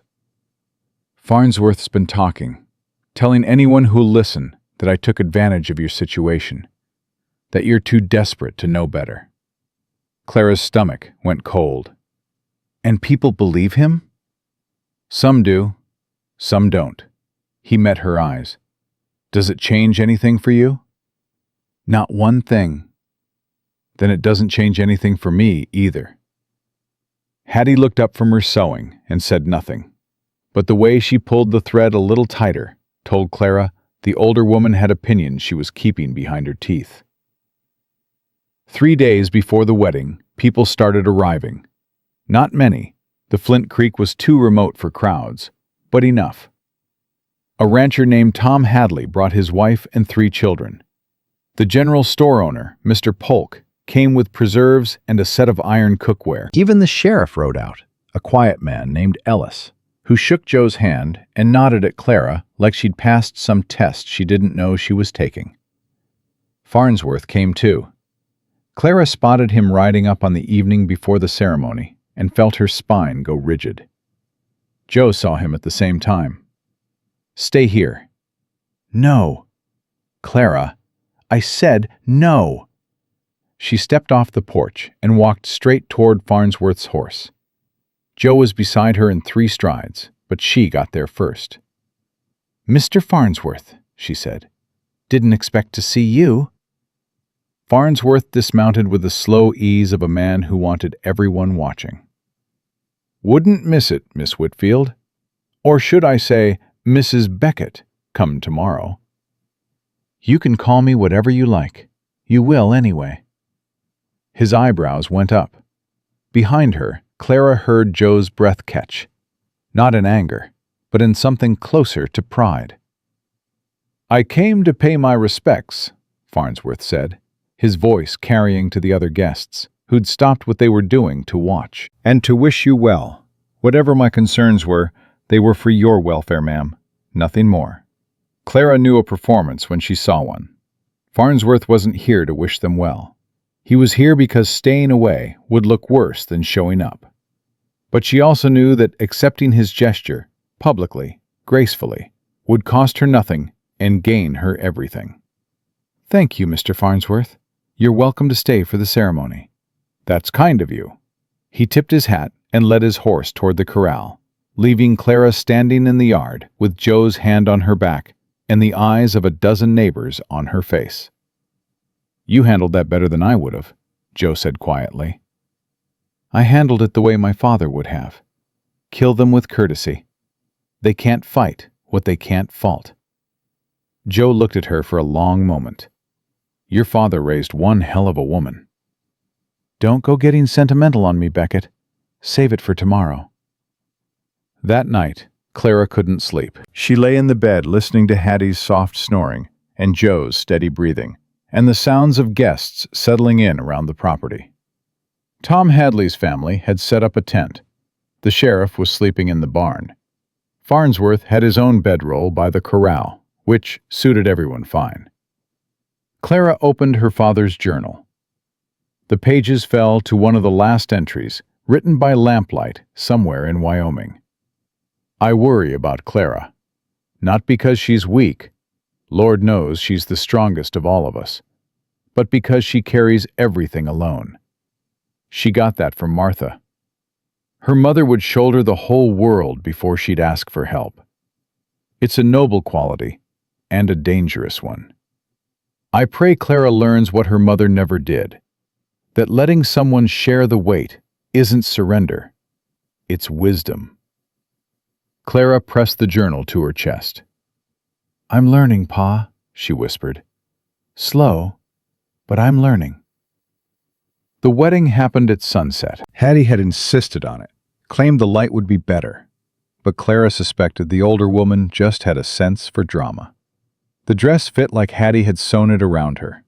Simple ivory cotton, high collar, long sleeves, nothing fancy. But when Clara looked in the small mirror Joe had borrowed, she didn't see a survivor or a refugee or a charity case. She saw a bride, a woman choosing her own life. "Ready?" Hattie appeared behind her, adjusting a final pin. "I think so." "You think so, or you know so?" Clara turned from the mirror. "I know so." "Good." Hattie's eyes glistened, though she'd deny it later. "Your father would be proud, child." "You didn't know my father." "Don't need to. I know you, and anyone who raised you had to be something special." She straightened Clara's collar with brisk fingers. "Now get out there before that man of yours wears a hole in the ground with his pacing." Clara stepped outside, and the small crowd went quiet. 20 people, maybe. Neighbors and near strangers gathered in a rough half-circle near the creek.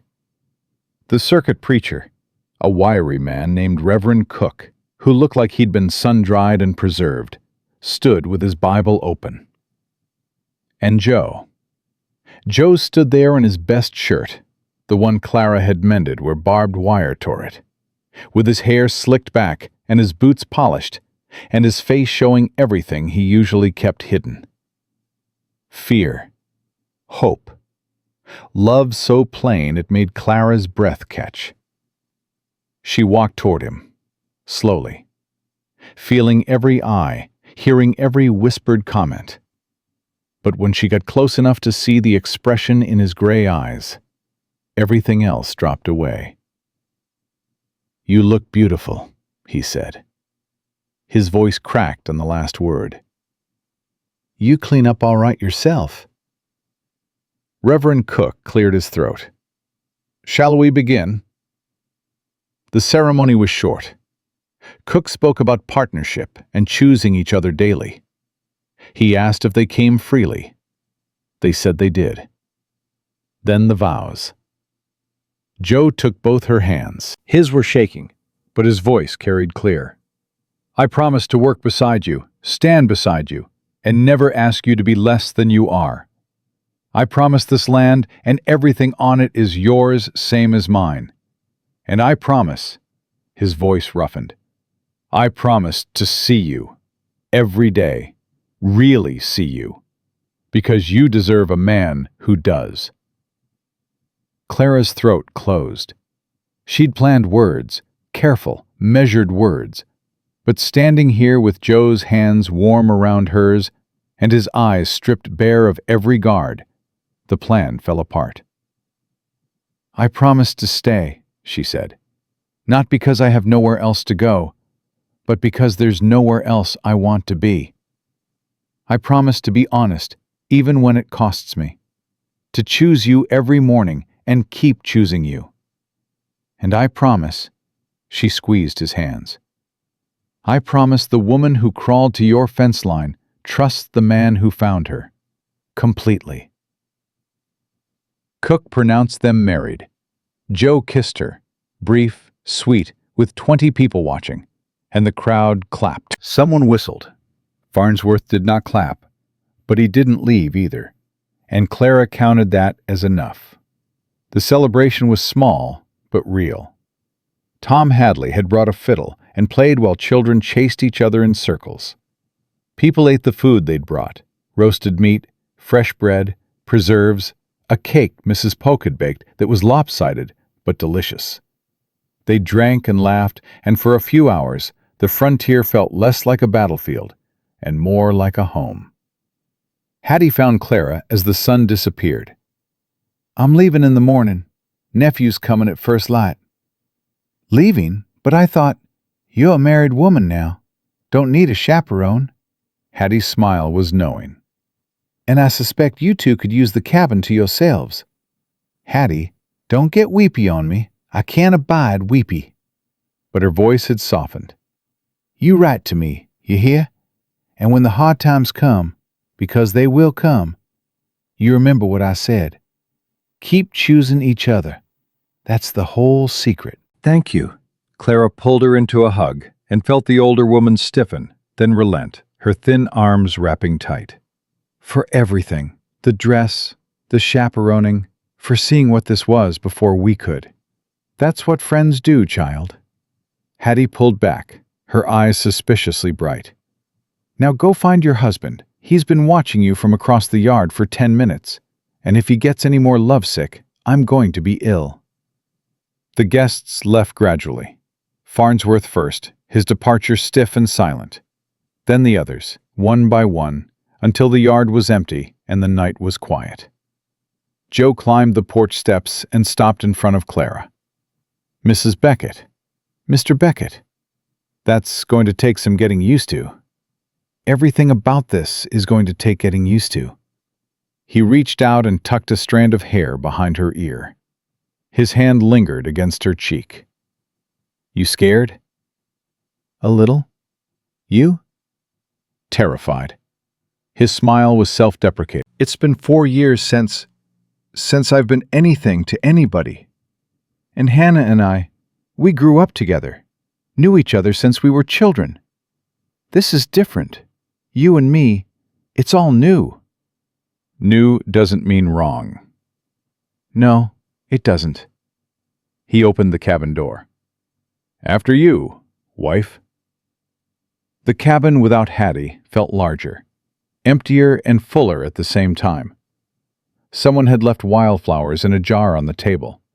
The fire was banked low, and the bed, their bed now, sat in the corner like a question neither of them had answered yet. Joe moved to add wood to the fire. Clara recognized the gesture, something to do with his hands while his mind raced. Joe. He turned. She crossed the room and put her hand on his chest. His heart was hammering. We figured this out together, she said. That's what you told me. Whatever comes, we face it together. I remember. Then stop being terrified and come here. He kissed her, deep been slow and certain. And Clara let herself fall into it, into him, into the marriage, into the life she'd chosen with open eyes and a full heart. The morning after, Clara woke to Joe's arm across her waist and sunlight through the window. She lay still, taking inventory. Everything was different. Everything was right. Joe stirred, opened his eyes, saw her watching him, and went soft, in a way she'd never seen before. "Morning, wife." "Morning, husband." They stayed like that for a while, just looking, just being. The intimacy of it cut deeper than anything physical, this quiet recognition of what they'd become to each other. "I should check the cattle," Joe said eventually. "They managed without you yesterday." "True." He pulled her closer. "Reckon they can manage a while longer." They settled into married life with a rhythm that surprised Clara in its ease. Joe taught her more about the ranch, reading weather, spotting sick cattle, managing the endless work that kept a homestead alive. She taught him things too. Meals that weren't just meat and bread. How to mend clothes so they lasted. How to turn a cabin into something that felt worth coming home to. They worked side by side most days. Joe stopped treating her like a guest and started treating her like what she was, his partner.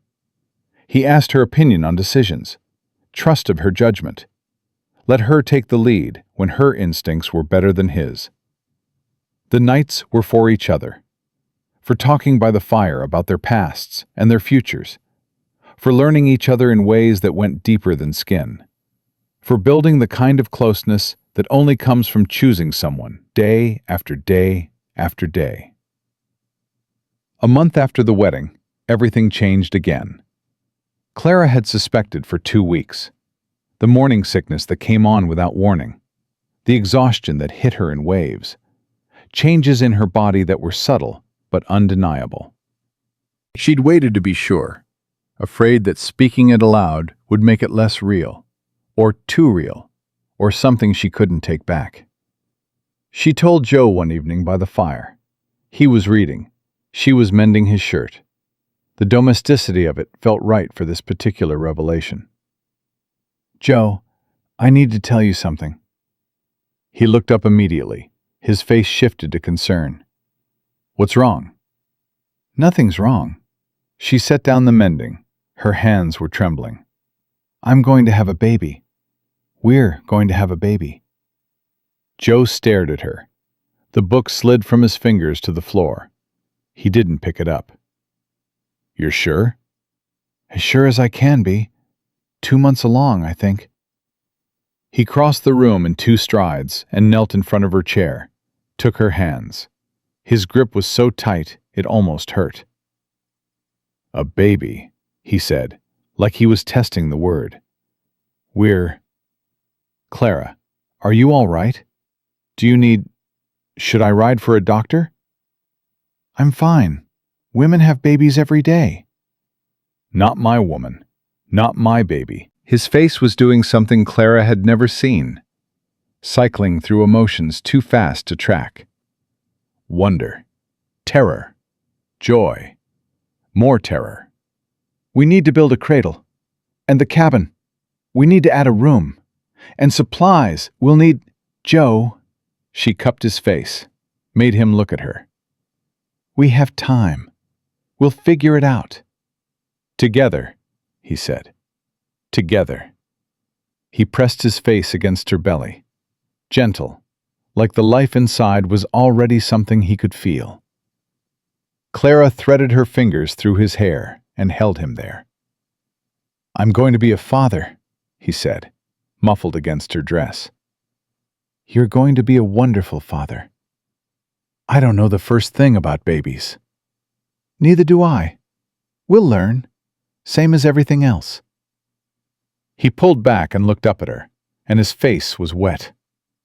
Josiah Beckett, who'd survived war and grief and 4 years of solitude, was crying over the promise of new life. Clara wiped his cheeks with her thumbs and kissed his forehead and held him until the tears stopped. The news spread the way news always did out here, fast and without invitation. Ranch wives started showing up with advice and hand-me-down baby clothes. Mrs. Polk brought fabric for diapers. Even Sarah Farnsworth, Douglas's quiet third wife, who never spoke up and never met anyone's eyes, arrived one afternoon with a hand-knitted blanket. "Made it from my own," she said softly, pressing it into Clara's hands. "They're grown now. Thought you could use it." "Thank you, Sarah." Clara held the blanket against her chest. "This is beautiful." Sarah's eyes darted toward the door, as if checking that her husband hadn't followed. "He ain't what people think," she said suddenly. "Douglas, he's just scared. Of change. Of anything that doesn't look like what he knows." Clara studied the woman's face and saw something there she recognized. The careful blankness of someone who'd learned to make herself small. "Are you all right, Sarah?" "I'm fine." The answer came too quick. "I just wanted to bring the blanket." She was gone before Clara could say more. But that night, lying beside Joe in the dark, Clara told him about the visit. "Something's wrong in that house," she said. "The way Sarah looked at the door, like she was afraid he'd come in." Joe was quiet for a while. "Farnsworth's got a temper. Everyone knows it. His second wife, there were rumors about how she died." "Rumors?" "Doc said she fell down the stairs, but Farnsworth doesn't have stairs." Clara's blood went cold. "And nobody did anything?" "Out here, a man's home is his business. That's the law of it, even if it shouldn't be." "That's not law. That's cowardice." "I know." Joe's arm tightened around her. "But it ain't something we can fix tonight. And you need to rest." He was right. But Clara lay awake long after Joe fell asleep, thinking about Sarah Farnsworth and the blanket and the fear in her eyes. Thinking about all the different ways a woman could be alone, even standing right next to someone. The raider threat came back 2 weeks later, and this time it wasn't rumor.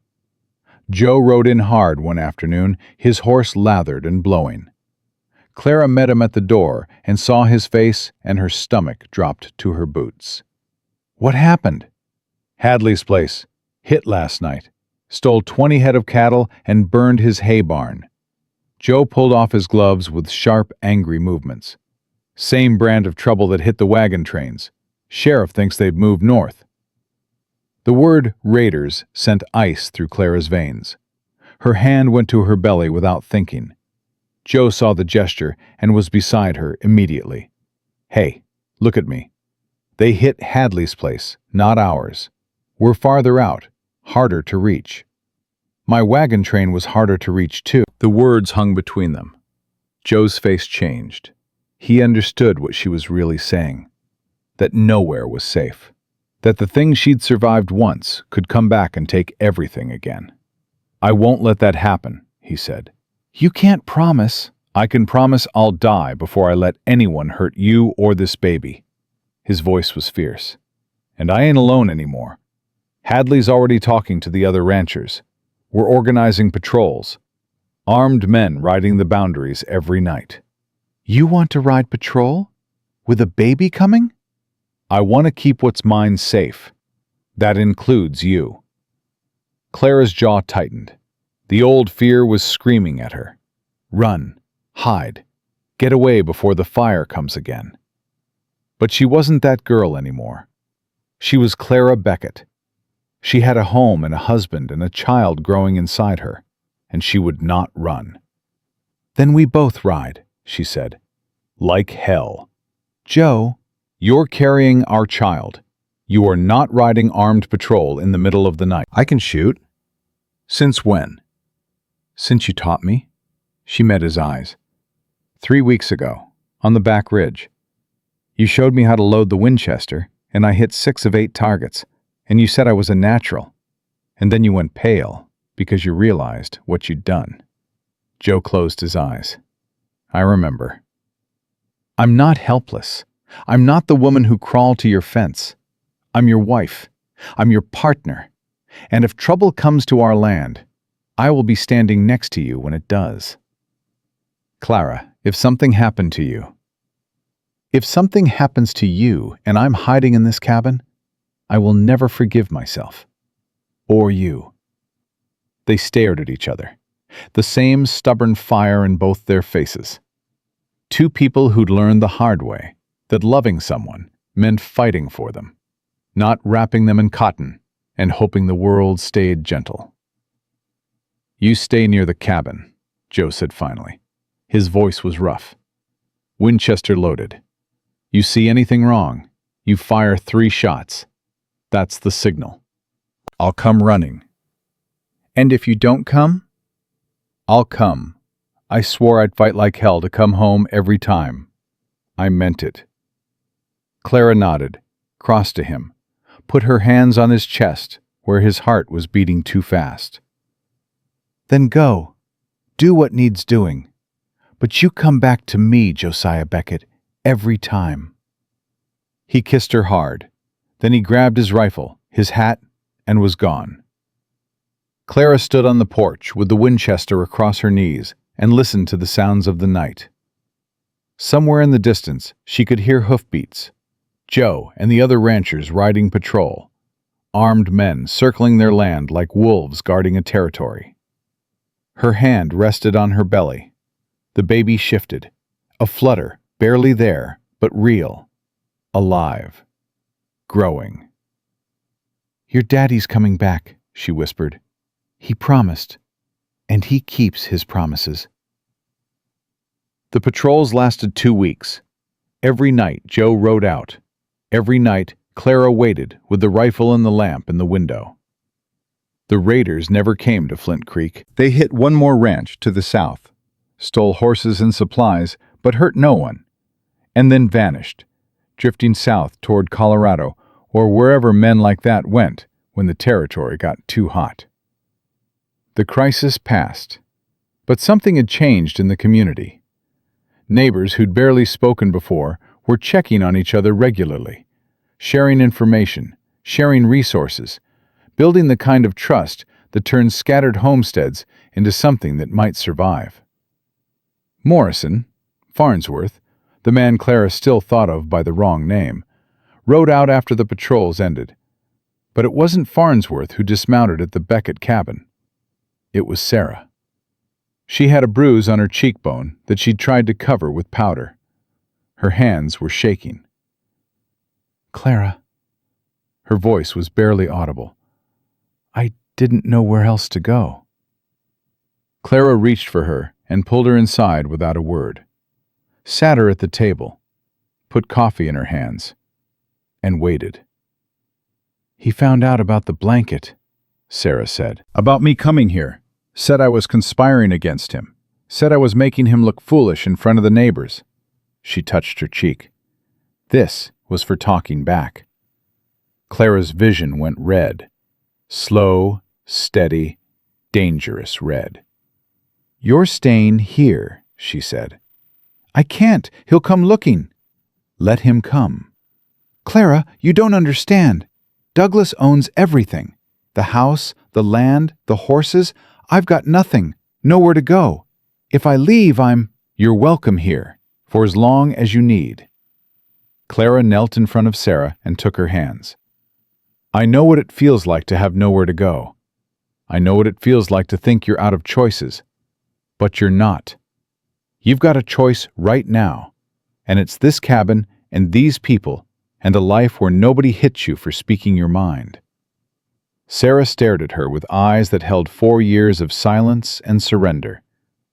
Then she crumbled, folded forward, and sobbed into Clara's shoulder with the desperate, gasping cries of a woman who hadn't let herself make a sound in years.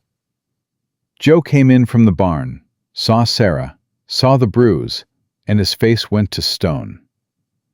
Farnsworth? One word. Clara nodded. Joe put his hat back on and reached for his rifle. Joe, don't! That man put his hands on her, and if you ride over there with a gun, you'll hang for murder, and I'll be raising this baby alone. Clara stood and blocked the door. Use your head, not your temper. Clara, move. No. They stood there, Clara in the doorway, with her hand on her belly, and Joe with his rifle and his rage, and Sarah crying at the table. And the cabin felt smaller than it ever had. "We go to the sheriff," Clara said. "Ellis. He's a fair man. We tell him what happened, and we let the law handle it." "The law doesn't handle men like Farnsworth." "Then we make it. We've got witnesses. We've got Sarah. "And we've got a community that's tired of looking the other way." She put her hand on the rifle barrel and pushed it down. "We do this right, Joe. Not with bullets. With truth." Joe's jaw worked. His eyes burned. But slowly, so slowly, the fight went out of his shoulders. "The sheriff," he said. His voice was gravel. "First thing tomorrow." He put the rifle down, crossed to the table, knelt beside Sarah, and said, in the gentlest voice Clara had ever heard from him, "Ma'am, you're safe here. Nobody's going to hurt you again. You have my word." Sarah looked at him through swollen eyes. Then she looked at Clara, and something in her face changed. The same shift Clara had felt the first time Joe had told her she was safe. The first crack in the armor. The first breath after holding it too long. "Thank you," Sarah whispered. Clara put her arm around the woman's shoulders and held her while Joe banked the fire and made up a bed near the hearth. 3 people in a cabin built for one, with a baby on the way and trouble at the door, and a whole valley watching to see what happened next. But for the first time, Clara realized she wasn't afraid of what they'd see. Let them watch. Let them talk. Let Farnsworth come with his rage and his ownership and his fists. Clara Beckett had survived raiders and starvation and the death of everyone she loved. She'd crawled to a stranger's fence line with nothing but a leather journal and the will to keep breathing. She could handle one bully. She could handle anything. Because she wasn't alone anymore. And neither was Sarah. And that, Clara was learning, made all the difference in the world. Sheriff Ellis arrived at Flint Creek the next morning before the coffee had finished brewing. Joe had ridden to town at first light, and the lawman followed him back within the hour. He was a lean man, quiet in the way of people who'd learned that listening told you more than talking ever could. Sarah sat at the table with her hands wrapped around a cup she hadn't drunk from. The bruise on her cheekbone had darkened overnight, turning purple-black and swollen. She flinched when the door opened, and didn't stop flinching until she saw the badge. "Mrs. Farnsworth." Ellis removed his hat. "I need to hear it from you. What happened?" Sarah looked at Clara. Clara nodded. "He hit me," Sarah said. The words came out flat, rehearsed, like she'd been practicing them all night and stripped the feeling out so she could get through. "He's been hitting me since we married. 4 years, but this time—" She touched her cheek. "This time I left." Ellis pulled a chair out and sat across from her. "Has anyone else seen him hit you?" "His foreman, Lyle Garrett. He was there last Tuesday when Douglas threw me against the kitchen wall. And the doctor, Dr. Marsh in town. He's treated me twice. Douglas told him I fell." "Did the doctor believe that? Does it matter? He wrote what Douglas told him to write." Clara's hands curled into fists at her sides. Joe stood behind her, his presence a wall of barely contained fury. "It matters now," Ellis said, "because I need witnesses. I need sworn statements. And I need you to understand, ma'am, that once we start down this road, there's no quiet way back." "I don't want a quiet way back." Sarah's voice cracked for the first time. "I want to stop being afraid in my own house." Ellis nodded. "Then we'll make that happen." He looked at Joe. "Beckett, I'll need you and Mrs. Beckett as witnesses to her condition when she arrived. I'll ride to town, talk to Dr. Marsh, and then pay a visit to Mr. Farnsworth." "And if Farnsworth denies it?" Joe asked. "Then we've got a woman with a broken cheekbone, a doctor with records, and a foreman who saw what he saw. Ellis put his hat back on. I've looked the other way on Douglas Farnsworth for too long. We all have. That ends today. He rode out. Clara watched him go and felt something loosen in her chest. The same thing that had tightened the moment Sarah walked through the door with powder over her bruises and terror in her eyes. "He's a good man," Sarah said quietly.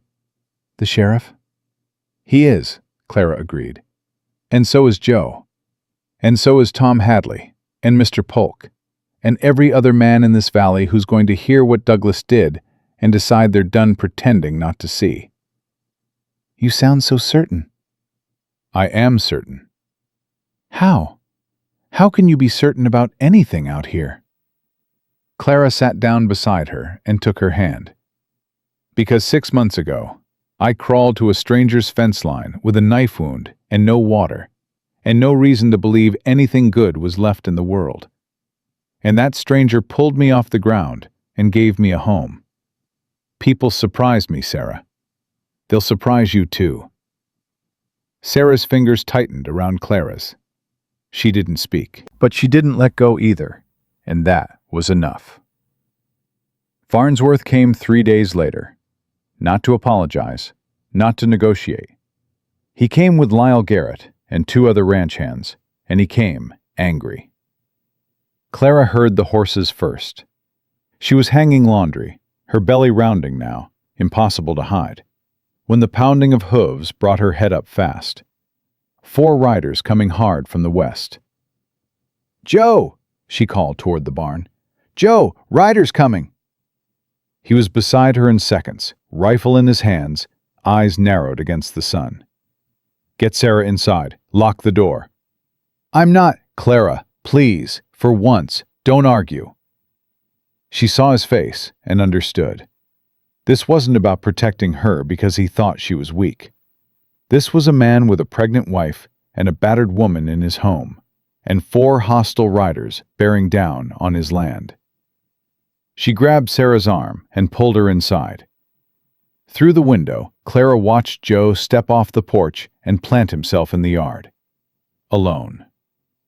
The Winchester held loose at his side, not raised, not aimed, but not put away either. Farnsworth reined up 20 feet from where Joe stood. His face was mottled red. His hands gripped the reins so tight the leather creaked. "I want my wife, Beckett. Your wife's a guest in my home. She's free to leave when she chooses. She's my wife, my property, and you've got no right—" "She ain't property." Joe's voice didn't rise, didn't need to. "She's a person who walked into my home with a broken face and asked for help. I gave it, same as I'd give to anyone." Farnsworth's horse shifted, agitated by its rider's tension. The foreman, Garrett, sat his horse with his eyes down. He wouldn't look at Joe, wouldn't look at the cabin. "Garrett," Joe's voice sharpened, "you saw him hit her. The sheriff knows. You want to keep pretending, or you want to do the right thing for once in your miserable life?" Garrett's jaw worked.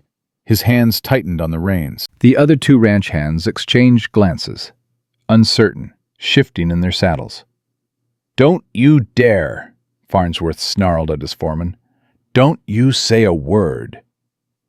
"He already did," Joe said. "Gave a statement to Ellis yesterday.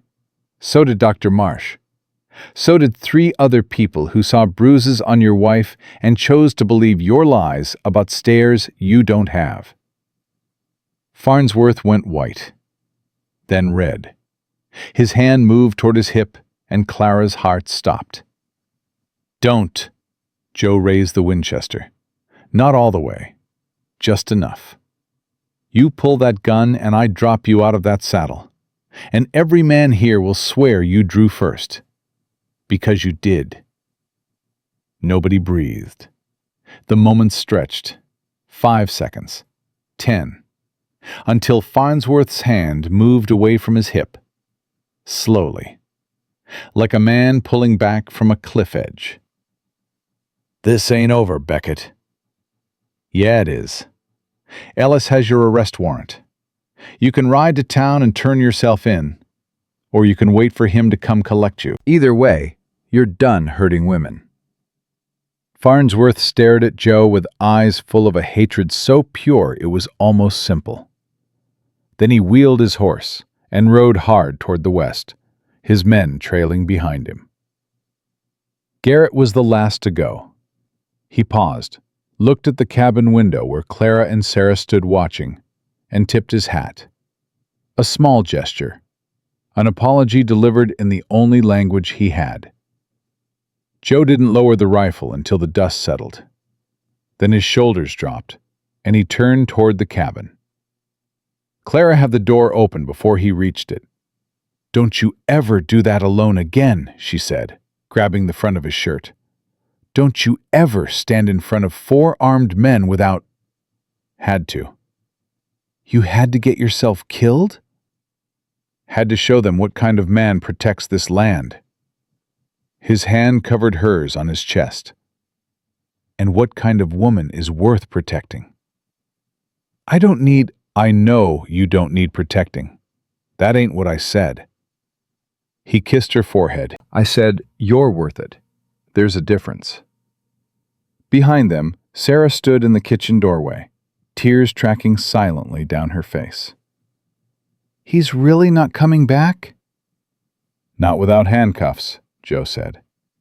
Sarah pressed both hands over her mouth and made a sound that Clara recognized. The raw, choking cry of someone who'd just been told the nightmare was over. That they could wake up now. That it was safe to breathe. Clara held her while she cried. Joe put the rifle away and made coffee. And the day went on, as days do, 1 minute at a time. Ellis arrested Farnsworth a week later at the Bar N Ranch. The trial, such as it was, happened in town 3 weeks after that. Sarah testified. Garrett testified. Dr. Marsh brought his records. Farnsworth's lawyer argued that a man had a right to discipline his household, and the judge, a circuit rider from Cheyenne named Hawkins, who'd heard every excuse a man could make, told the lawyer to sit down and be quiet. Farnsworth got 2 years in the territorial prison at Laramie. Sarah got the ranch. "I don't want it," she told Clara on the day the verdict came down. "I don't want anything that has his name on it." "Then change the name. Make it yours." "I don't know how to run a ranch." "Neither did I. 4 months ago, I couldn't ride a horse." Clara put her arm around Sarah's shoulders. "You learn. You ask for help. And you build something new on top of what was broken." Sarah looked at her with red-rimmed eyes. "You really believe that?" "I'm living proof of it." Sarah took over the Bar N, renamed it the Sparrow Ranch, after the horse that had taught Clara to ride, and started rebuilding. Joe helped. Tom Hadley helped. Even Garrett stayed on as foreman, working harder than he ever had under Farnsworth, as if trying to pay back a debt he'd been carrying too long. The community shifted after the trial. Not overnight. Nothing on the frontier happened overnight, but steadily, like a creek changing course. People started looking out for each other. Women started speaking up. The code of silence that had protected men like Farnsworth began to crack, and what grew through those cracks was something fragile and stubborn and real. Clara's baby came in late October, on a night when the first frost painted everything silver. The labor lasted 14 hours. Sarah stayed beside her the whole time, coaching her through contractions, while Joe paced outside wearing a trench in the dirt. "You can do this," Sarah said, gripping Clara's hand. "Breathe. Push. You're almost there." "I can't." "You can. You crawled across Wyoming with a knife wound. You can do this." Clara screamed, pushed, screamed again, and then silence, followed by the thin, furious wail of a newborn announcing herself to the world. A girl, Dark hair, lungs like a church organ. Perfect. Joe came in when Sarah called him. His face was white. His hands were shaking. But when he saw Clara alive and holding their daughter, everything about him came undone. He crossed the room in 2 steps, knelt beside the bed, and touched the baby's face with one trembling finger. "She's so small," he whispered. "She's perfect." "You're both perfect," his voice broke. "Clara, I was so scared." "I know, me too." She shifted the baby toward him. "Hold your daughter." Joe took the baby like she was made of glass, his big, rough hands cradling her tiny body. His face, that weathered, guarded, careful face, crumpled into something Clara had never seen before. Pure, helpless, overwhelming love. "Hey there," he said softly. "I'm your pa, and I've got no idea what I'm doing. But I'm going to figure it out." They named her Hannah Rose. Hannah for the wife Joe had lost. Rose for Clara's mother. 2 women who'd shaped the people holding this baby, even though neither of them would ever meet her. "Hannah," Joe said, testing the name against the weight of the tiny person in his arms. "You think she'd have minded?" "I think she'd have been honored," Clara said. "And my mother would have spoiled her rotten." The first year of Hannah Rose's life was the hardest and best year Clara had ever lived. Sleepless nights blurred into early mornings. The baby's cries became the rhythm of the household, feeding, changing, walking the floor at 2 a.m. with a screaming infant who couldn't or wouldn't explain what was wrong. Joe proved to be the kind of father who surprised everyone, including himself. He'd rock Hannah for hours, singing off-key songs he made up on the spot. He'd carry her in a sling while checking fence lines, narrating his work like she understood every word. He fell asleep more than once in the rocking chair he'd built, the baby curled on his chest, both of them snoring softly. "You're good at this," Clara told him one morning, watching him change a diaper with the same efficient patience he brought to everything. "I'm adequate at this." She stopped crying. "That's the only measure that counts." "That's wisdom, Joe." "That's survival." Clara laughed. The sound filled the cabin, and Hannah turned her head toward it, her dark eyes wide and curious.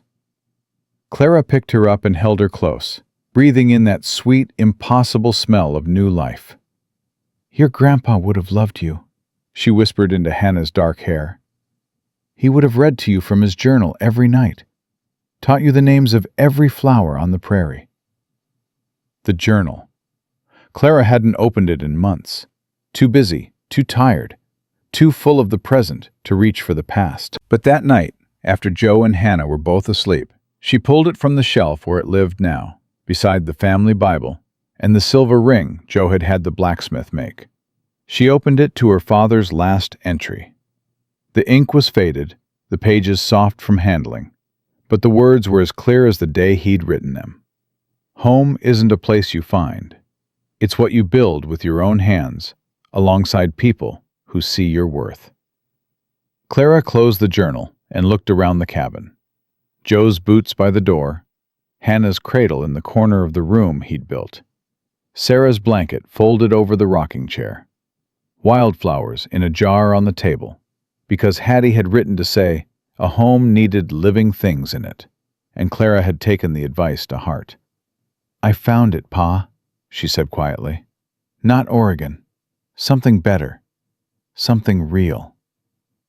The idea for the school came to Clara on a Tuesday morning while she was teaching Sarah's oldest hired hand's daughter to read. The girl, 12 years old, smart as a whip, couldn't write her own name, had shown up at the cabin asking if the lady who'd survived the wagon train could teach her letters.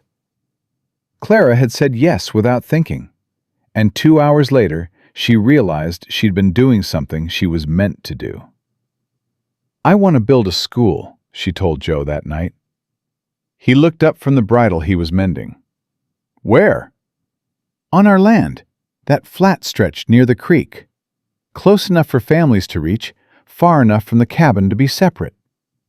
She was talking fast, the way she did when an idea had taken hold and wouldn't let go.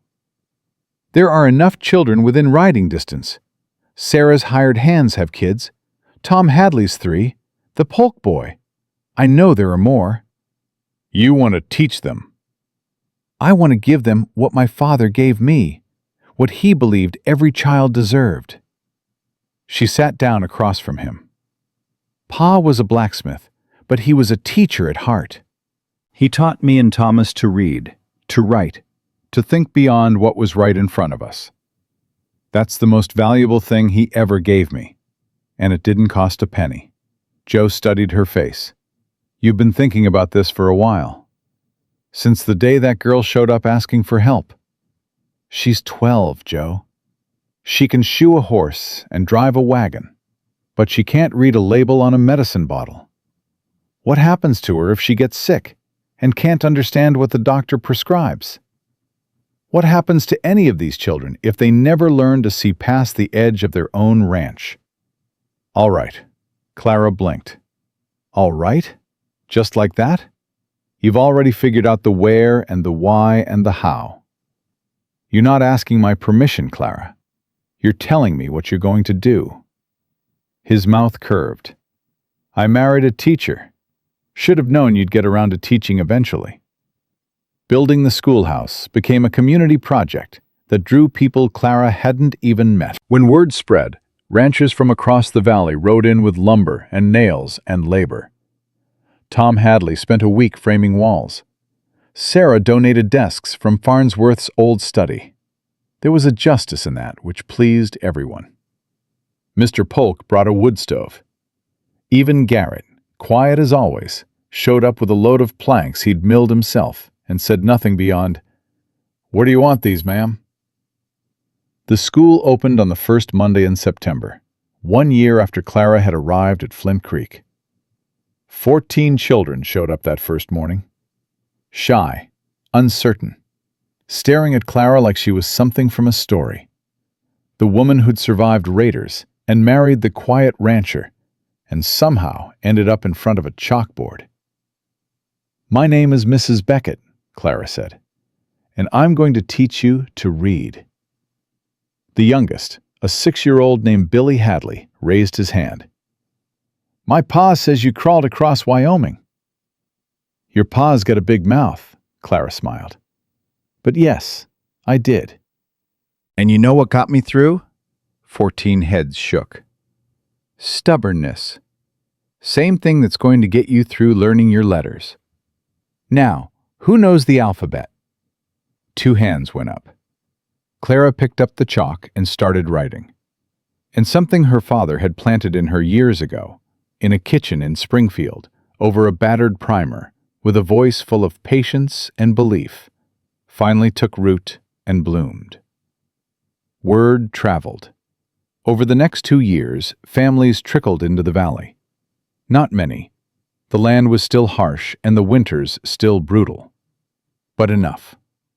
A carpenter and his wife from Nebraska with 2 children. A widow from Kansas with 3.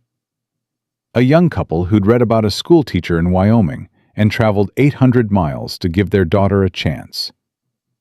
Each family that arrived changed the valley a little, made it more connected, more resilient, more like the kind of place where people looked out for each other, not because they had to, but because they chose to. Clara taught through all of it. Through her second pregnancy, a boy they named Thomas for her brother, who was born in the spring with Joe's gray eyes and Clara's stubbornness. Through harsh winters when she kept the stove burning and the lessons going, because the children needed routine more than rest. Through a drought that nearly broke them and a flood that tested everything they'd built.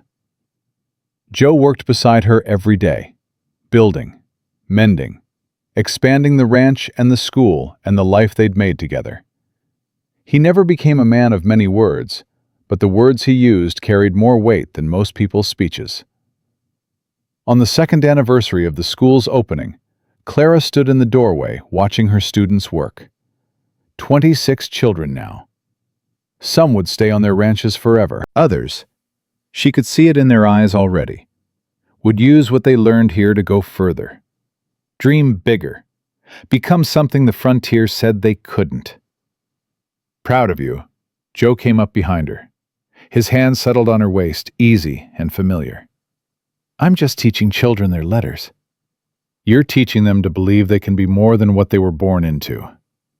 That's bigger than letters. He turned her gently to face him. You know what your pa wrote in that journal?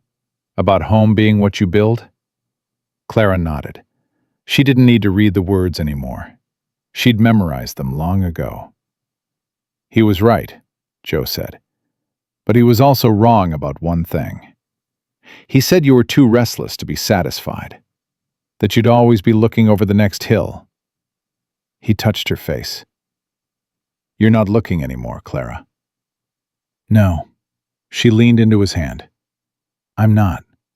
That evening, after the children had gone home, and Hannah and Thomas were asleep, and the cabin was quiet, Clara and Joe sat on the porch.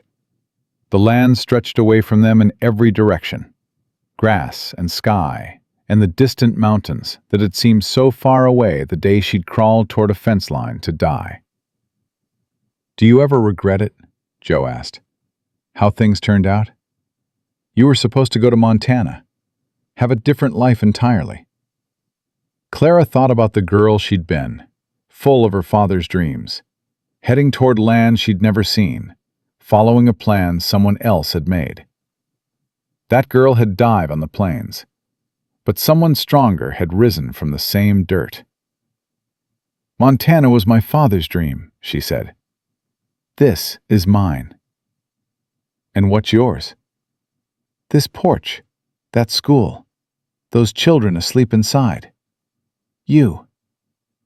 She took his hand and pressed it against her chest, where her heart was beating steady and sure. I didn't know what I wanted until I stopped running long enough to build it. Joe pulled her close. She leaned against him and listened to the sounds of their life. The horses shifting in the barn, the creek running over stones, the wind moving through grass that had turned gold with autumn. 4 years ago, Clara Whitfield had collapsed to the stranger's fence line with nothing but a dead man's journal and the will to keep breathing. That will had been enough, more than enough. It had been the seed of everything. From it, she'd grown a home, a marriage, children, a school, a community of people who'd learned what she'd learned. That survival wasn't just about living through the worst day of your life. It was about what you built on every day after. She pressed her face against Joe's shoulder and breathed him in. Leather and soap and sage. The smell of home. Joe. Yeah? Thank you for pulling me off that fence line. Thank you for being stubborn enough to crawl to it. Clara laughed. Soft. Real. The sound of a woman who'd found exactly where she belonged. She reached into her pocket and touched the worn leather cover of her father's journal. She carried it everywhere still. Always would. Not because she needed his words anymore, but because they reminded her where she'd started and how far she'd come. Home isn't a place you find. It's what you build. Clara Whitfield Beckett had built hers with her own 2 hands, beside a man who saw her worth, on land that had nearly killed her. And it was more than enough. It was everything.